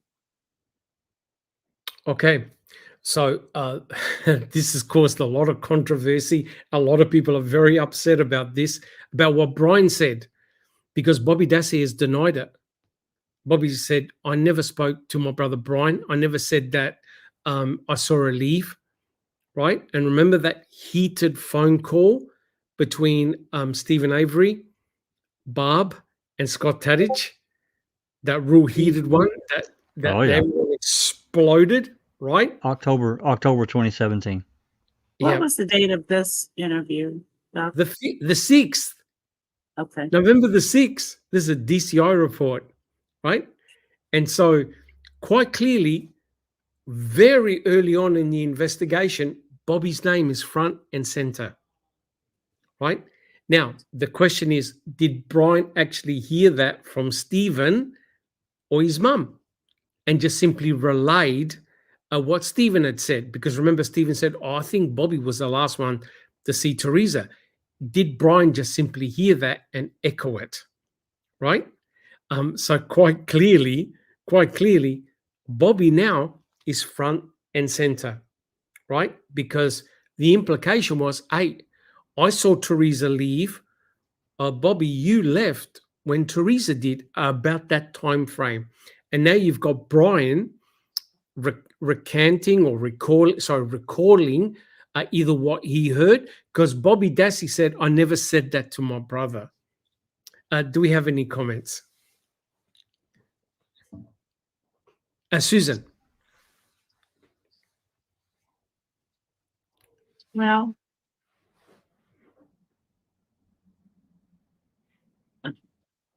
I think it could have just been that Brian knew that Bobby had seen Teresa that day. I'm really not sure, though. Or could it just simply have been hearsay? That Brian heard it from somebody else and then told the DCI agent. It could have been hearsay. Absolutely. Right. It might have been, it might have been Stephen, because he said they left about the same time. So Stephen may have been speculating that Bobby saw her leave the property. Correct. 100% correct. So you've got Stephen at fault and you got Bobby at fault, right? Because when Bobby left, he only saw Teresa's vehicle, right? But when Stephen came out, he never saw Bobby leave. Get it? Right? So Stephen was implying that, Bobby must have seen Teresa, right? So there's a little bit of interplay between the two. Well, right? they've both made some assumptions that might not necessarily, what I'm saying might not necessarily be true, but in your mind, your brain, your thinking. Correct. Correct. Now, we've got just a couple of more slides to go, and then we're done. Now, if we have a look at that next slide, I wasn't even aware of this, right? And I want to credit a Sweaty Sheriff for putting it up in our Discord channel. And I want to credit Stark Iron MCU, who discussed this on Reddit. And I must admit, I'd never seen this report. Sorry, it's a little bit fuzzy. I'd never seen this report before. Guys, were you aware that Bobby actually spoke to Kathleen Zellner's investigators? I got to say that, no, I don't remember this. I just don't. I'm not saying I didn't read it, and it just didn't get filed away. I've seen Barb say that in chat before, actually, on different live podcasts that we've done. But so have you ever I don't know any of the seen context. This? Have you ever seen this? No, I was just going to say, I've never seen any of the context. I just know that Barb said he's talked with the with the firm. Yeah, well, Stark Eye and MCU put this up on Reddit, and I thought, what the hell? So I want to credit Sweaty Sheriff for putting it up in our Discord channel, but this is very, very intriguing. It's just a couple of pages, and then we're done for today. Then we'll dive back into the chapter. But all of this has been very, very interesting. Now, Bobby Dassey was interviewed, and it says here Tuesday, August the 22nd, 2017. Remember, that's when they do case 02, right? 2017. They started they started in August 2017 after Zellner filed. Yep, correct. So, Cherie, do you see the page? Yes, I do. Would you like to read it? So now, Kathleen Zellner's investigators talked to Bobby, and this is what they got. Let's go for it. Very, very interesting what Bobby says. Take note. Let's go for it, guys. Later in the interview, he was advised that other witnesses disputed that he never previously seen Teresa Halbach and that he had never talked about her. He again asserted he had never seen Teresa Halbach prior to October 31, 2005, and when he did see her, he did not initially know she was there for Audit Trader. Regarding the events of October 31st, 2005, on the date in question, he was working the third shift and had been sleeping during the day. He awoke between 2 and 2:15 p.m. that day. He took a shower and started getting his gear together to go bow hunting for deer. Hold on. Stop right there. Notice what Bobby said. He took a shower. He got dressed, getting his gear together. He repeated what he said to Deidre. Would you agree? What he told Deidre in 2000. First interview. Yeah. The same narrative. That's him. And remember, this is 12 years later, he recalled it. Yep. Keep going. Upon looking out his window, he saw Teresa Halbach through the window of his residence as she pulled up in front of his house, exited her vehicle, and took pictures of the vehicle his mother was trying to sell. At the time, there was a circular gravel driveway in front of his house.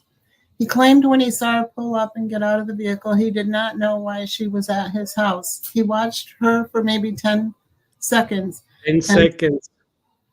And saw her start to take pictures. He then turned his attention to gathering his hunting gear, after which he left his residence to go bow hunting for deer. When asked when he had taken a shower, he stated he thought he had already taken a shower before Teresa had arrived. When he left his residence, he drove out to Highway 147, turned right, and proceeded to the property of Nola Miller.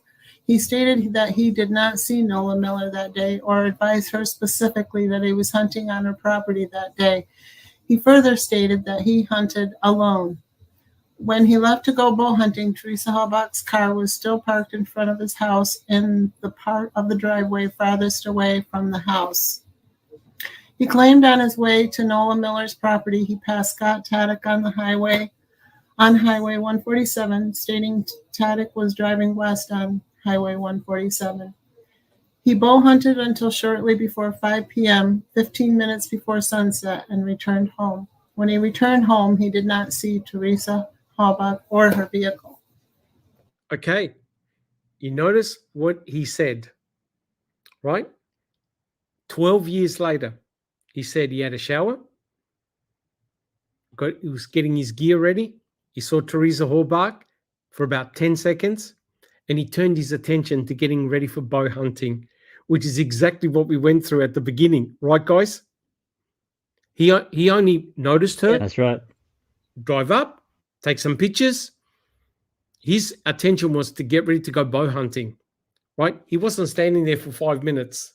And he never mentioned Teresa walking towards Stephen's trailer. Nothing. Never mentioned a thing, right? And you could see that the time that would have transpired would have just been a couple of minutes. That's it. Jumps in his car to go bow hunting. He sees Teresa's car. That's it. End of story. He leaves before Teresa does. This is the story he recalled 12 years later, which is exactly what he told, almost virtually what he told Deirdre the first time he got interviewed. Susan, would you agree? It's consistent. Yes, I agree. But he did change it in other statements. Yes. Yes, he did. That's right. He did. He did. All right. Can we have the next page, please? Cherie, would you like to continue reading, or we'll get somebody else to read? Are you happy to read? Yes, I can. Okay. So now Bobby's just come back home from hunting. He doesn't see Teresa or her RAV4. This is what he does now.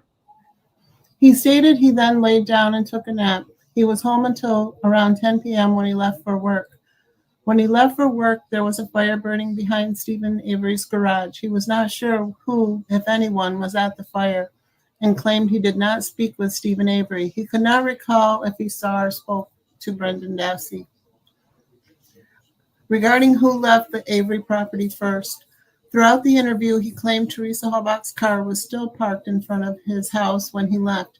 When questioned as to whether the police ever pressured him to say he left before she did, he denied that happened. When told that there are witnesses that would testify that Teresa Halbach was observed leaving the Avery property before he left the property and that he was seen behind her, he claimed those people would be wrong.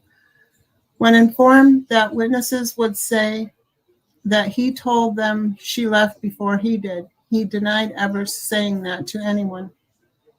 Can I just interrupt for a minute? Of course. Okay. I'm just wondering, Bobby, if Bobby left out that side door, which Barb said they used all the time. They barely use the front door. How does he see a fire behind Stephen's garage? I mean, that's completely blocked. From where his truck is. I don't think you would see that. I think the suggestion, no, that's right, 100% correct. I think the suggestion was when he was coming home. When he was going to work. When he was going to work. No, he wouldn't have been able to see it because the burn pit is behind his mum's. It's parallel to his mum's house, but from behind, he wouldn't have been able to see it. You're correct. Behind the garage there. No, he wouldn't have been able to see make it. Much sense that he saw the fire. No, because if Jack 61, we won't do it now, but if he puts up that picture, remember I showed you the picture of just outside Barb's Yunda's home, where the car is right at the edge. You can't see behind Stephen's garage. You can't see the burn. You can't see the burn pit. There's no way he could have seen the burn pit. You're correct. And it also is interesting because it depends on where Scott had parked to pick up Barb and where Barb went. Because if Barb came out the side door, there's no way that Scott had just seeing a fire. Correct? Right. Not from that position. Right? And then how in the hell did Candy see a fire at 10 feet tall? Right? It's crazy. Right? That doesn't make any sense. Right? But in one of Bobby's statements, he said that the fire wasn't on October the 31st, was either the 1st or 2nd. So these guys are changing their statements and their narratives all the time. But Susan, like I said earlier, how do you remember exactly what day, when things took place? You don't. It's so impossible. But you made a good point. If Bobby leaves in his truck to go to work, he can't see the burn pit. Even from the front door, you wouldn't see it. But especially from that side door, you're not going to see a fire burning. No, you literally have to get outside at the other side of Barb's house. Behind, see the burn pit straight up. Yeah, so you just wonder whether that's, just additional. Excellent point. Okay, Cherie, would you like to continue reading? Okay.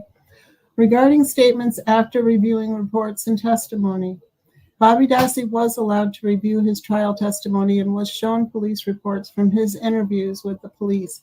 He confirmed he was interviewed 3 to 4 separate times by police investigators Fassbender and Uyghur.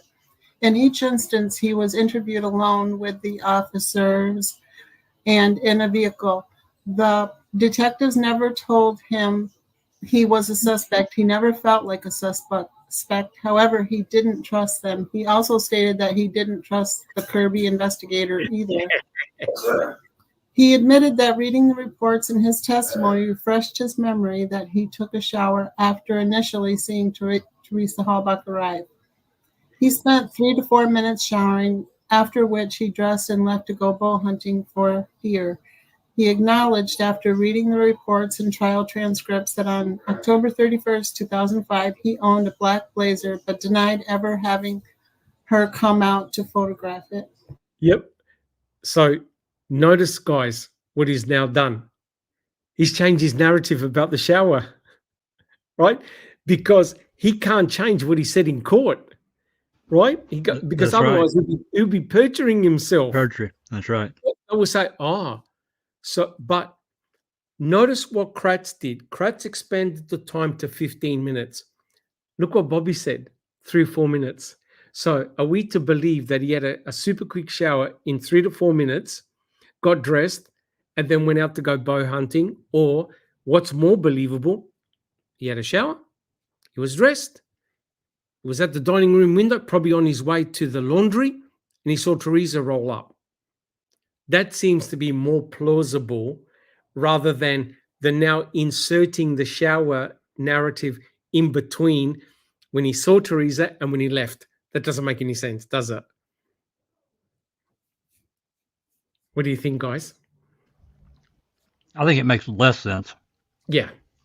Yeah. I'm not saying But- it couldn't happen, but I just believe his first memory. You know, What's that? I believe his His- first memory. his first statement. Than any of them. It's Correct. It's Correct. usually the most correct and valid one for sure. Yep. He had a shower, got dressed, probably on his way to his laundry, saw Teresa roll up and stopped and goes, "Oh, what's she doing?" "Oh, okay," taking pictures, boom. And he just continued doing his stuff. But the critical thing here, guys, is the time frame. It's the same, 3-4 minutes, right? Because if you read some of his earlier statements, that's about the time frame he was always talking about. It was relatively quick. That's what Stephen said. Stephen said she came, took pictures, I paid her, she left. A very quick time frame. It was Kratz that expanded the time frame even up to 15 minutes, which is just so disingenuous. It really, really is. All right, guys, do we have any questions or comments? So I never even knew that this existed. So again, thank you so much, Sweaty Sheriff, and big shout out to Stark Iron MCU for putting that up on Reddit. Amazing. All right, guys, we're nearly done. Just Rhonda, do you see the next slide, 31A? We've just got 3 more slides and we're done for today. So now we're diving back into the book, into the chapter. So remember the very first question I said, why is Kathleen Zellner going after Bobby Dassey? Let's go for it. Just Rhonda, you see it? Yes, sir. Let's go for it. To prevail on a Denny motion, defense lawyers must persuade the judge the third party had motive, opportunity, and a direct connection to the crime. Quote, law enforcement considered pornography as evidence of motive in Ms. Halbach's murder, end quote, Zellner pointed out in her filing. Quote, the clear working theory of the investigators was that the murder of Ms. Halbach was motivated by sexual assault. Pursuant to that theory, the Dassey computer was seized by law enforcement on April 21st, 2006, end quote. Okay, so now we're diving into the very reasons why Kathleen Zellner has packaged all this up together and is now targeting Bobby Dassey. So guys, I've only got 2 more slides and we've done the podcast. I can't believe it. So if we have a look at the next slide, Jack 61, lo and behold, there it is. There's the Dassey computer, the so-called Dassey computer. This was taken on November the 6th when the 2 detectives did a walkthrough video. There's no question about it. the computer. I believe it was the only computer that had internet access, probably dial-up, AOL, or wherever it was. But that computer was in Bobby's bedroom. No question about it. It is in his bedroom. And of course, all the boys would have had access to it at some stage or another. But it was in Bobby Dassey's bedroom. And the final slide today is a close-up of that computer. Okay, so there's no dispute. It's there on a table sitting in Bobby Dassey's bedroom. Awesome. All right, guys. Well, that's all I've got for today. A relatively short podcast, but we covered a hell of a lot today. And I think, what did you guys think of the podcast at Jack 61? Well, yeah, I mean, I think that, it takes us back to the beginning and beginning statements. And I tend to agree with Susan. Your first statements are typically the correct one, typically. Now, I'm not saying a hardened criminal, because they'll lie. They get involved with the police, they'll just tell them any damn thing. But we're not talking about that at all. So I think it was, even if we have to make some speculation, and we do, at the same time, we need to be reasonable in our speculation and our thought process, again, as to what probably happened. Can't prove it, obviously. And then what Kratz tried to force others to think happened. And that's what he did. And that's exactly what he did. Correct. But you have to admit, how fantastic was it for Barb to confirm that they used the side door to That's get right. in there? That's awesome. And you just can't get that. That's just fantastic. They clearly used the side door rather than the main door to come in and out. And Sure. It made perfect sense, because Bobby's Blazer was right next to the garage. The side door was a quick way to come in, come out. And Susan made a brilliant remark. There's no way that Bobby can see the burn pit or any fire going on. Right? No, the garage, Steve, the garage is right in the way. He'd have to literally. Yep. I'm not sure. He probably had a window out the back of his bedroom. I don't know if he had blinds or curtains, or I don't know if he could really see out that window. Maybe he looked out his bedroom window. That's possible. Yeah, I have to go through the walkthrough video where they show pictures of his room. But what the hell would he care what Stephen Avery's doing in his own backyard? Well, that just might be something that catches your eye, a fire out there. Possibly. Yep, good point. Back window, but I don't know. I'm not sure where in the trailer even Bobby's bedroom was. On what end, or I don't know. Yep. You have to look at the walkthrough video, see if you could capture on, what side and where his bedroom was. That's a good point. Well, Barb's house is fairly elongated, so all the main rooms were towards the front of the house, the front side. The bedrooms were towards the back, to the back. Right. And they also had an downstairs as well. That a basement. It was dug out. Yeah. A basement. So the bedrooms, Barb's bedroom was right towards the front, because they walk into Barb's bedroom. The boys' bedrooms were towards the back. I think there were two bedrooms. Brendan and Blaine slept in the same bedroom, and Bobby had his own bedroom. But the boys' bedrooms, they were very, very cluttered. Had stuff everywhere, right? But no, fantastic. Could I just address yours? He says it doesn't prove who used what door at what time, guys. Come on. Oh, I didn't say it, or we didn't say it proved anything. No, yours. We clearly. Barb said that's the door they always use. Correct. We've clearly said that we're speculating. Yeah. Oh, yeah. Yep. But the thing is that only Bobby Dassey would know which door he came out of. But I hate to say it, but when you're using Occam's razor, that's a logical place for them to come out. For Barb to come on and say, yeah, we rarely use the front door, we use the side door. And sorry, Jax, what's remarkable is that the two detectives who did the walkthrough, guess which door they walked in? The side door. That's what I was going to say. If Bobby parked his Blazer over there or his vehicle, Yeah. whatever, it would only make sense that he would walk out that door. It's just a better way for him to go out. That's what I would do. I mean, Correct. I'm just trying to be reasonable and logical here. That's 100% correct. And it provides a viable scenario, right? It's not far-fetched. It's not outrageous. And when Bob comes on and says, yeah, we routinely use that door, and Bobby Dessy can easily clear it up to say, look, which door did you come out of? The front or the side, right? And if he had a shower, the logical place that where most people go after they have a shower is they head to the laundry. They drop off their bath towels or clothes or whatever, and he walks straight out the door.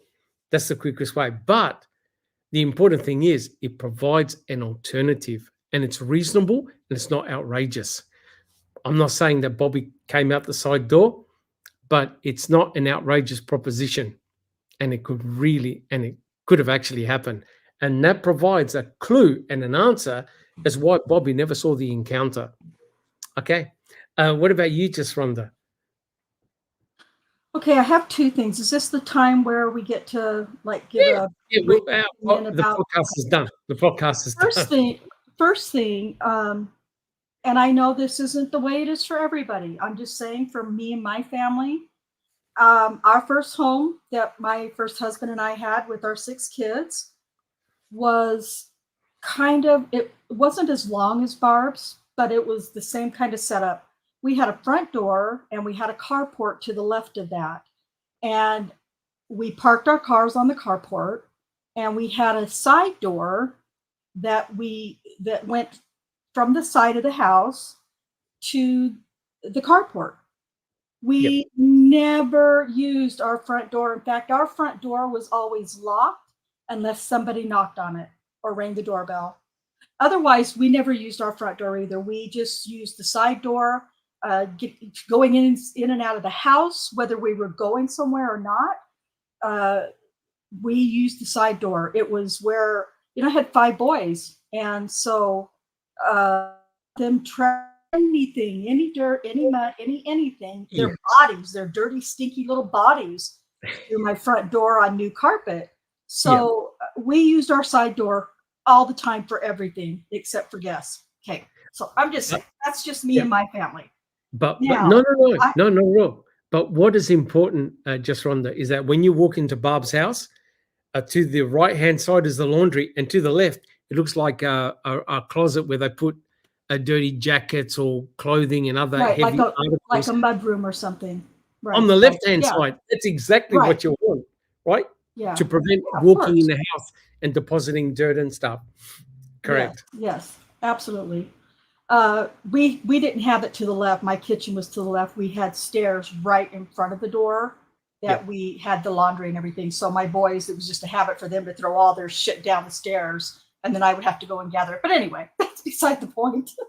I just want to say an opinion about Bobby that I've been saying from the very beginning of this case when I first started reading anything and trying to get familiar with information. From what I felt like with Bobby's changing statement from just a basic, like Susan said, truthful, most likely statement at the very beginning from the first one to becoming the star witness.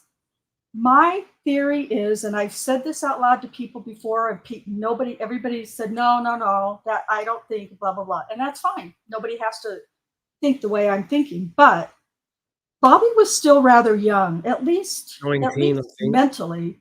What's that? I think he was 19 at the time. Yes, and that's still very young, especially for boys.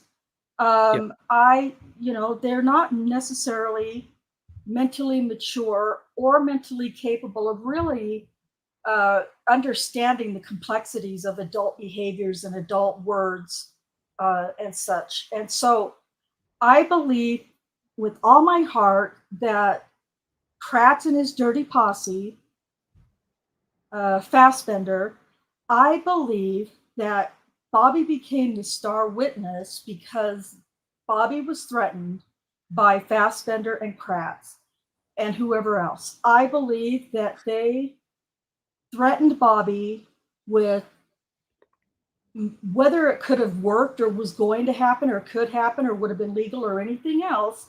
Bobby, being still young and impressionable mentally, emotionally, threatened him with the porn or whatever on the computer. If you don't say this, say on that stand what we're telling you to say, you're going to go to prison for that porn on the computer. And that may sound really ridiculous to people, and it has, because people have told me that for years. But I fully believe, because Bobby was still mentally and emotionally young, immature, I fully believe that he believed them when they told him that if he didn't say this story or change this or that or whatever, you're going to go to prison. We're going to hem you up for that porn on the computer, and your ass is going to prison. So you need to cooperate. That's just my theory that I've had since the first, I'd say, year or second year that I started following and reading about this case. So I just want to say, and I think that what you've presented here, or what's in Ferak's book and the slides that you've shown, I think that all kind of makes my theory a little more plausible in my mind. Thank you. Well, look, it gives in actual fact, it gives a get out clause for both Bobby and also for Stephen, right? It gives them a get out clause. Bobby went off to do his bow hunting. Teresa left. Now, we know that Teresa was at some stage attacked and killed. I don't believe it was by Stephen. And the reason why I say that is the forensic evidence doesn't back it up, right? It doesn't back it up that Teresa was in his trailer or garage. We can argue item of help. I can debunk it in 2 seconds. It's junk science, right? Junk science. But the state needed the narrative from Brendan Dassey because the state had no idea what happened to Teresa. Brendan Dassey can be easily debunked because what he said doesn't make any sense either. And all the main driving elements were from Fassbender and Uyghur. They were telling the narrative to Brendan Dassey. And if you don't believe me, go and watch American Nightmare. Have a look, and Jack 61 will back me up. Have a look at what the detective said to the boyfriend. Oh my gosh. How the detective came up with the narrative. He Said, did. "Look, I've listened to your story. I don't believe it. It's all Jack 61, right? Yeah, he did. Just garbage. I don't believe it. Something happened. Yep. I think he even said something sexual or some argument. Yep. And you ended up, maybe it was an accident, or I don't remember what all he said, but that's exactly right. He made that words. The same words that the investigator said to Brendan and Stephen. Oh, maybe it was an accident and you panicked. You hear him? It's exactly the same things, including the FBI guy who said it was all bullshit. You did it. And he gave all the reasons. And you think to yourself, no. You're right. Those are read technique phrases and read questions. Correct. Techniques, correct. But there's one fundamental difference. The guy said, I want an attorney. Right, Jack 61? He did. Well, after X amount of hours, he finally's like, what the hell, man? This is a pretty smart kid, and he was trying to cooperate with him. And then finally, he's like, screw this. I need a lawyer. You guys are spoiling. Stop talking about it. Yeah, I know. Sorry. It's just wrong. I would like to add something to what Ron said. I'm sorry. Oh, I'm sorry. Go ahead. Yeah, I just was going to talk about my channel, but I think that I don't. Well, I don't know if you're done with the podcast or whatever. I just want to say, okay, we're moving super well on my channel compared to what we were doing. Up to 550 subs, which is not a lot by a lot of other standards, but I don't care because it's moving along fairly well now. And so this coming week, we're going to read trial testimony of the accuser that we've been talking about, Terry Morris. And I'm also going to be rolling out, drumroll please, a membership join button or whatever that is. Not something I ever really thought I wanted to do just because of, there's so much money that YouTube takes, but any money that we can, get from the channel, from memberships and whatnot, will, be used to help us get transcripts. Hey, And Rhonda, tell them how much per page transcripts are from Oklahoma. the transcripts, the trial transcripts for Daniel's case are $1.75 each Oh page. no. It's ridiculous. Extremely expensive. So whatever little bits of money we can get through super stickers or memberships or whatever, that will help, and possibly also helping with Daniel's legal fund. So I'm going to be rolling that out on my channel on Thursday.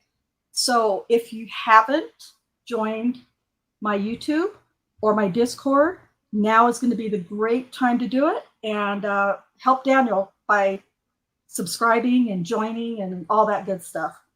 I think that reading the transcripts is becoming That's a game more and changer. more beneficial. Yeah. Transcripts are a game.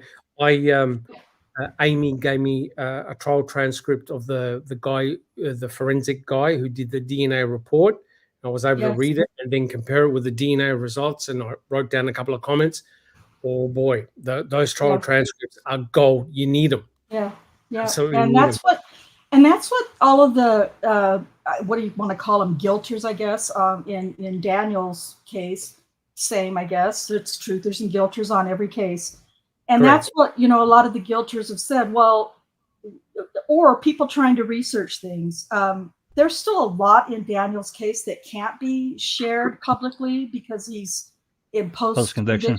And we're still really, digging and not digging, but trying to put things together and get it, help get it ready for post-conviction. But transcripts, I think, are definitely the game changer. And so now, whenever guilters want to give me shit about, well, you don't have nothing, you don't have any documents, you don't have.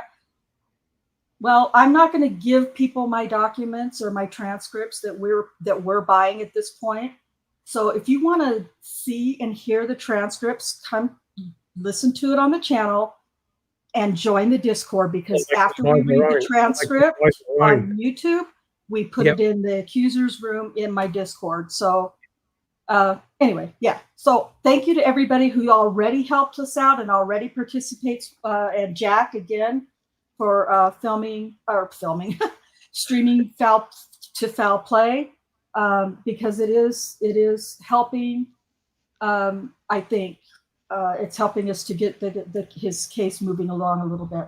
Sorry, I've said way too much tonight. No, not at all. Thank you guys. Thank you, everyone. Thank you very much, Rhonda. Great to see you back. Fantastic. And next we have Susan. Susan, I wanted to add something to Rhonda's statement that she was talking about Bobby, and think about, and this is just, we have to consider it because we know more, we're more intelligent about the case. To think about how they treated Brendan when he made a statement. You're just a fucking liar.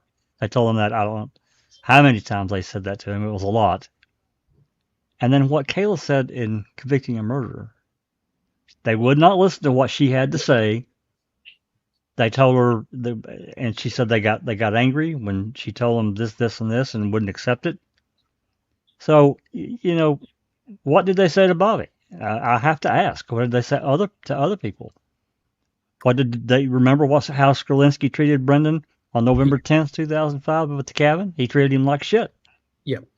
So I just have to look at Bobby, 19-year-old. Rhonda said it. He's a young kid. It wouldn't take much for them to put the screws to him. And they'll do it. You remember in the phone calls, Barb and Ma talked about how they had pressured Bobby. That's right. And Barb has said it many times. They really pressured him. And that's right. More than once. To put the nail to him. Times. Yeah. That's right.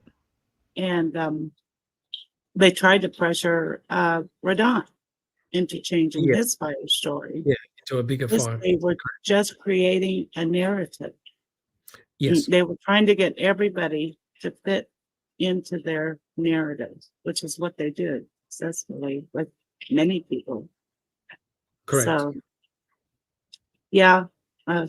Damn, where is the fucking truth? Correct. Correct.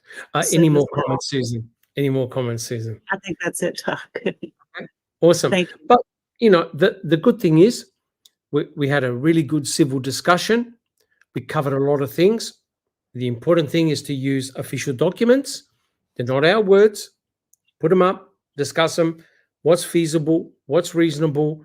What makes no sense? You know, what can be supported? And trust me, Zona will go through the same stuff, present the same stuff, show where the conflicts are, right? What we're talking about, Kathleen Zona will present it as well, right? Because she's going after Bobby, you know, as a Denny. And that's super, super serious, Susan. Yeah, I'd also like to say I am not in a tunnel. I look at everything that we have, Absolutely. everything that's available, and form an opinion around that. I'm not in a damn tunnel where I just, think one thing. I look at things, and I mean, I have several theories about what may have happened. So, and I've tried to see Stephen actually did it. I've never considered Brendan, but I have tried to look at it as if Stephen was guilty. Yep. And I can't make it make sense. I'm sorry. That doesn't I put can't me make it in work. a I tunnel. can't make it work. I can't either. So So what- that doesn't make me, in a fucking tunnel. No. That What really bothers me when people say No. that. No, Or an what- echo chamber or anything like Oh, that. hell no. What do you think we just said at the beginning? Stephen could well be guilty. What does the evidence Yeah. suggest? What does it suggest? Hell, if you're Exactly. finding the victim's blood, DNA, urine, skin, hair, you start going, shit, this doesn't look good. But when there's an absence of evidence, complete evidence, when you have a cadaver dog that has no bias, Doesn't give a damn. Doesn't give a shit. Doesn't give a stuff about me, you, or anybody else in That's chat. right. A cadaver dog picks up human decomposition. It's not specific for Teresa Orbach. No. What did the cadaver dog do? It picked up the blood. Who did the blood belong to? It belonged to Stephen. They had a cadaver dog go right over around Stephen's trailer. No hits. They had a cadaver dog go around Barb's van. No hits. Right? Loof. Right? They never brought in Loof. And the argument is, well, there's no body. What's the point of bringing in Loof? Right? So all the anecdotal evidence suggests strongly that Teresa was never in Stephen's trailer, which means that you undermine the credibility of Brendan Dassey. The whole thing is bullshit. That poor kid is in prison for life for something he never did, right? You look at all interrogations where false confessions are done, people start off saying, I'm innocent. I never did any of this. And they end up admitting to things that they never did. That's It right. happens, right? So I just want to say also, if you have come to the conclusion that Stephen and Brendan are guilty, and you think that you're looking at this case with an open mind, what happened to all the questionable stuff in this case in your mind? Did that just all went away and you just It believed disappeared. law enforcement suddenly and it disappeared. they're honest cops but what actually happened? You still don't know that. You No. can't explain how on God's earth Stephen actually did this or No. Brendan. If No. you don't believe the state's narrative, I'm just so confused. I wouldn't be And to me, it seems I like wouldn't you're be in a here. tunnel in the belief that they're guilty. That's a tunnel, but you can't in any way come to a conclusion on how that was done.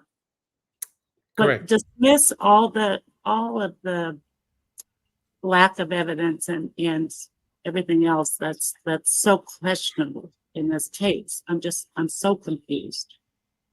Correct. For Now, me, for me, to add to what Susan's saying, to me, if we accept, I mean, I'm given the information that we know right now. To me, too many compromises have to be made to take two people's life away from them and put them in a box, warehouse them. It needs to. I'm just saying. I'm just basing this on what a standard trial would look like that we see today, and even back years ago. There are too many compromises that had to be made, and LMFL was a whopper to me. It's such a, and it was a sham that they pulled. And Willis, I don't think Willis understood. no, I just don't think he understood the ramifications of what he's like. Yeah, well, okay, acting like this was two different things: the negative control, and the sample. It's not. It's one fucking test. It's one. Correct. And if there's contamination and the negative control, it's over. The test is done. Correct. You don't get to say, "Well, I get a mulligan out of it." No, You stop right there. you're done. That's right. Correct. But like I said, and we're not going to argue IMFL now, but if you're in the field of science, immediately. You don't argue. You stop right there. You don't say item. If you say what, you stop right there. You repeat the test. Everyone does that around the world, except in Wisconsin. Susan, I'll Do you just have any- finish what I have to say, and I'm not trying to upset anyone. I'm fine with anyone that wants to believe they're guilty. That's fine. Sure. Correct. Absolutely. Also respect what I do and what I Correct. believe and what I think and Correct. how I have just as much as a right as you do, and I'm just as intelligent as you are. And Correct. I haven't been fooled by Laura and Moira. No. I know a lot about this case. I've been on this damn thing, and most of us have for years and years, and we're not just stuck in some tunnel. So No. I wish you all the best. Yeah. In fact, I'll tell you right now, some of the toughest questions I've ever gotten were from you, Susan. That made me go, bloody hell. That's a good question. And some of the questions I can't answer. So Like Cuss Road. Yep. So if we're all in an echo chamber, it must be some type of weird echo chamber because we all don't agree. It's as simple as that. But what we're trying to do is to look at the case. If the case points to Stephen being guilty, Brendan being guilty, so be it. But it doesn't. Right? So now we're focused on Bobby Dassey. How does he fit into the picture? Right? Why is Kathleen Zorn going after him? Is it Bobby's fault or is it Kratz's fault? It's Kratz's fault. No doubt about it. who dipped Bobby Dassey in tar and feathers? Right? Okay, he's our star witness. And I'll tell you right now, you go read the trial testimonies. They demanded a mistrial. Right, Jack 61? They demanded a mistrial. They did. Kratz lost his shit. Right? Strang and Buting went up to Willis and said, we want a mistrial. This is bullshit. Right? So that's how serious it got. That's how important Bobby was. And, as soon as Bobby mentioned Mike Osmondson, all hell broke loose. All right. Now, Miss, I suppose we can't get anything from Miss Fockham's Razor. No, Razor can't talk. Learn Where Dallas or something. Where do we get this new person from? I don't know. Join They just the popped. They just We're popped in. allowing anybody to come in. All right, no worries. Yep. And our last person, I don't recall. What did you think of the podcast, and what are you up to? I thought it was very interesting. Once again, I learned things I didn't know, like I had never seen that Bobby statement, and just putting everything together makes it more clear what happened to me anyway. we planned, I think Amy plans to have her podcast on Monday night, 7 o'clock, on Ashley's case, and then Rhonda's on Thursday at 6. And hope to see you there. Awesome. Thank you so much, Bree. Doc, I Yes. apologize. I should have mentioned, since we're doing wrap up here, we're going to go back into depositions. I was flip flopping again, but I want to stay on this path of depositions and knock out some more. The first one up for tomorrow is James Link. Oh, it's about, yeah, it's about 50 pages, I think, but I'm going to try to get that one done, and hopefully one more, get a couple more knocked out, because I really want to get these done. So 5 p.m. tomorrow, hopefully everybody can join us for the open mic that's interested in these civil depositions and what we can find and what we can glean from them. Thank you. awesome.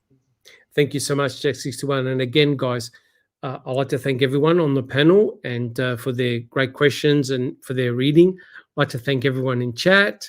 Again, thank you so much, guys, for your support. I know that the new Reading with the Crew series that both Neville and I have put together, it's been very popular. We've had a lot of views, a lot of questions, and, trying our very best to answer them.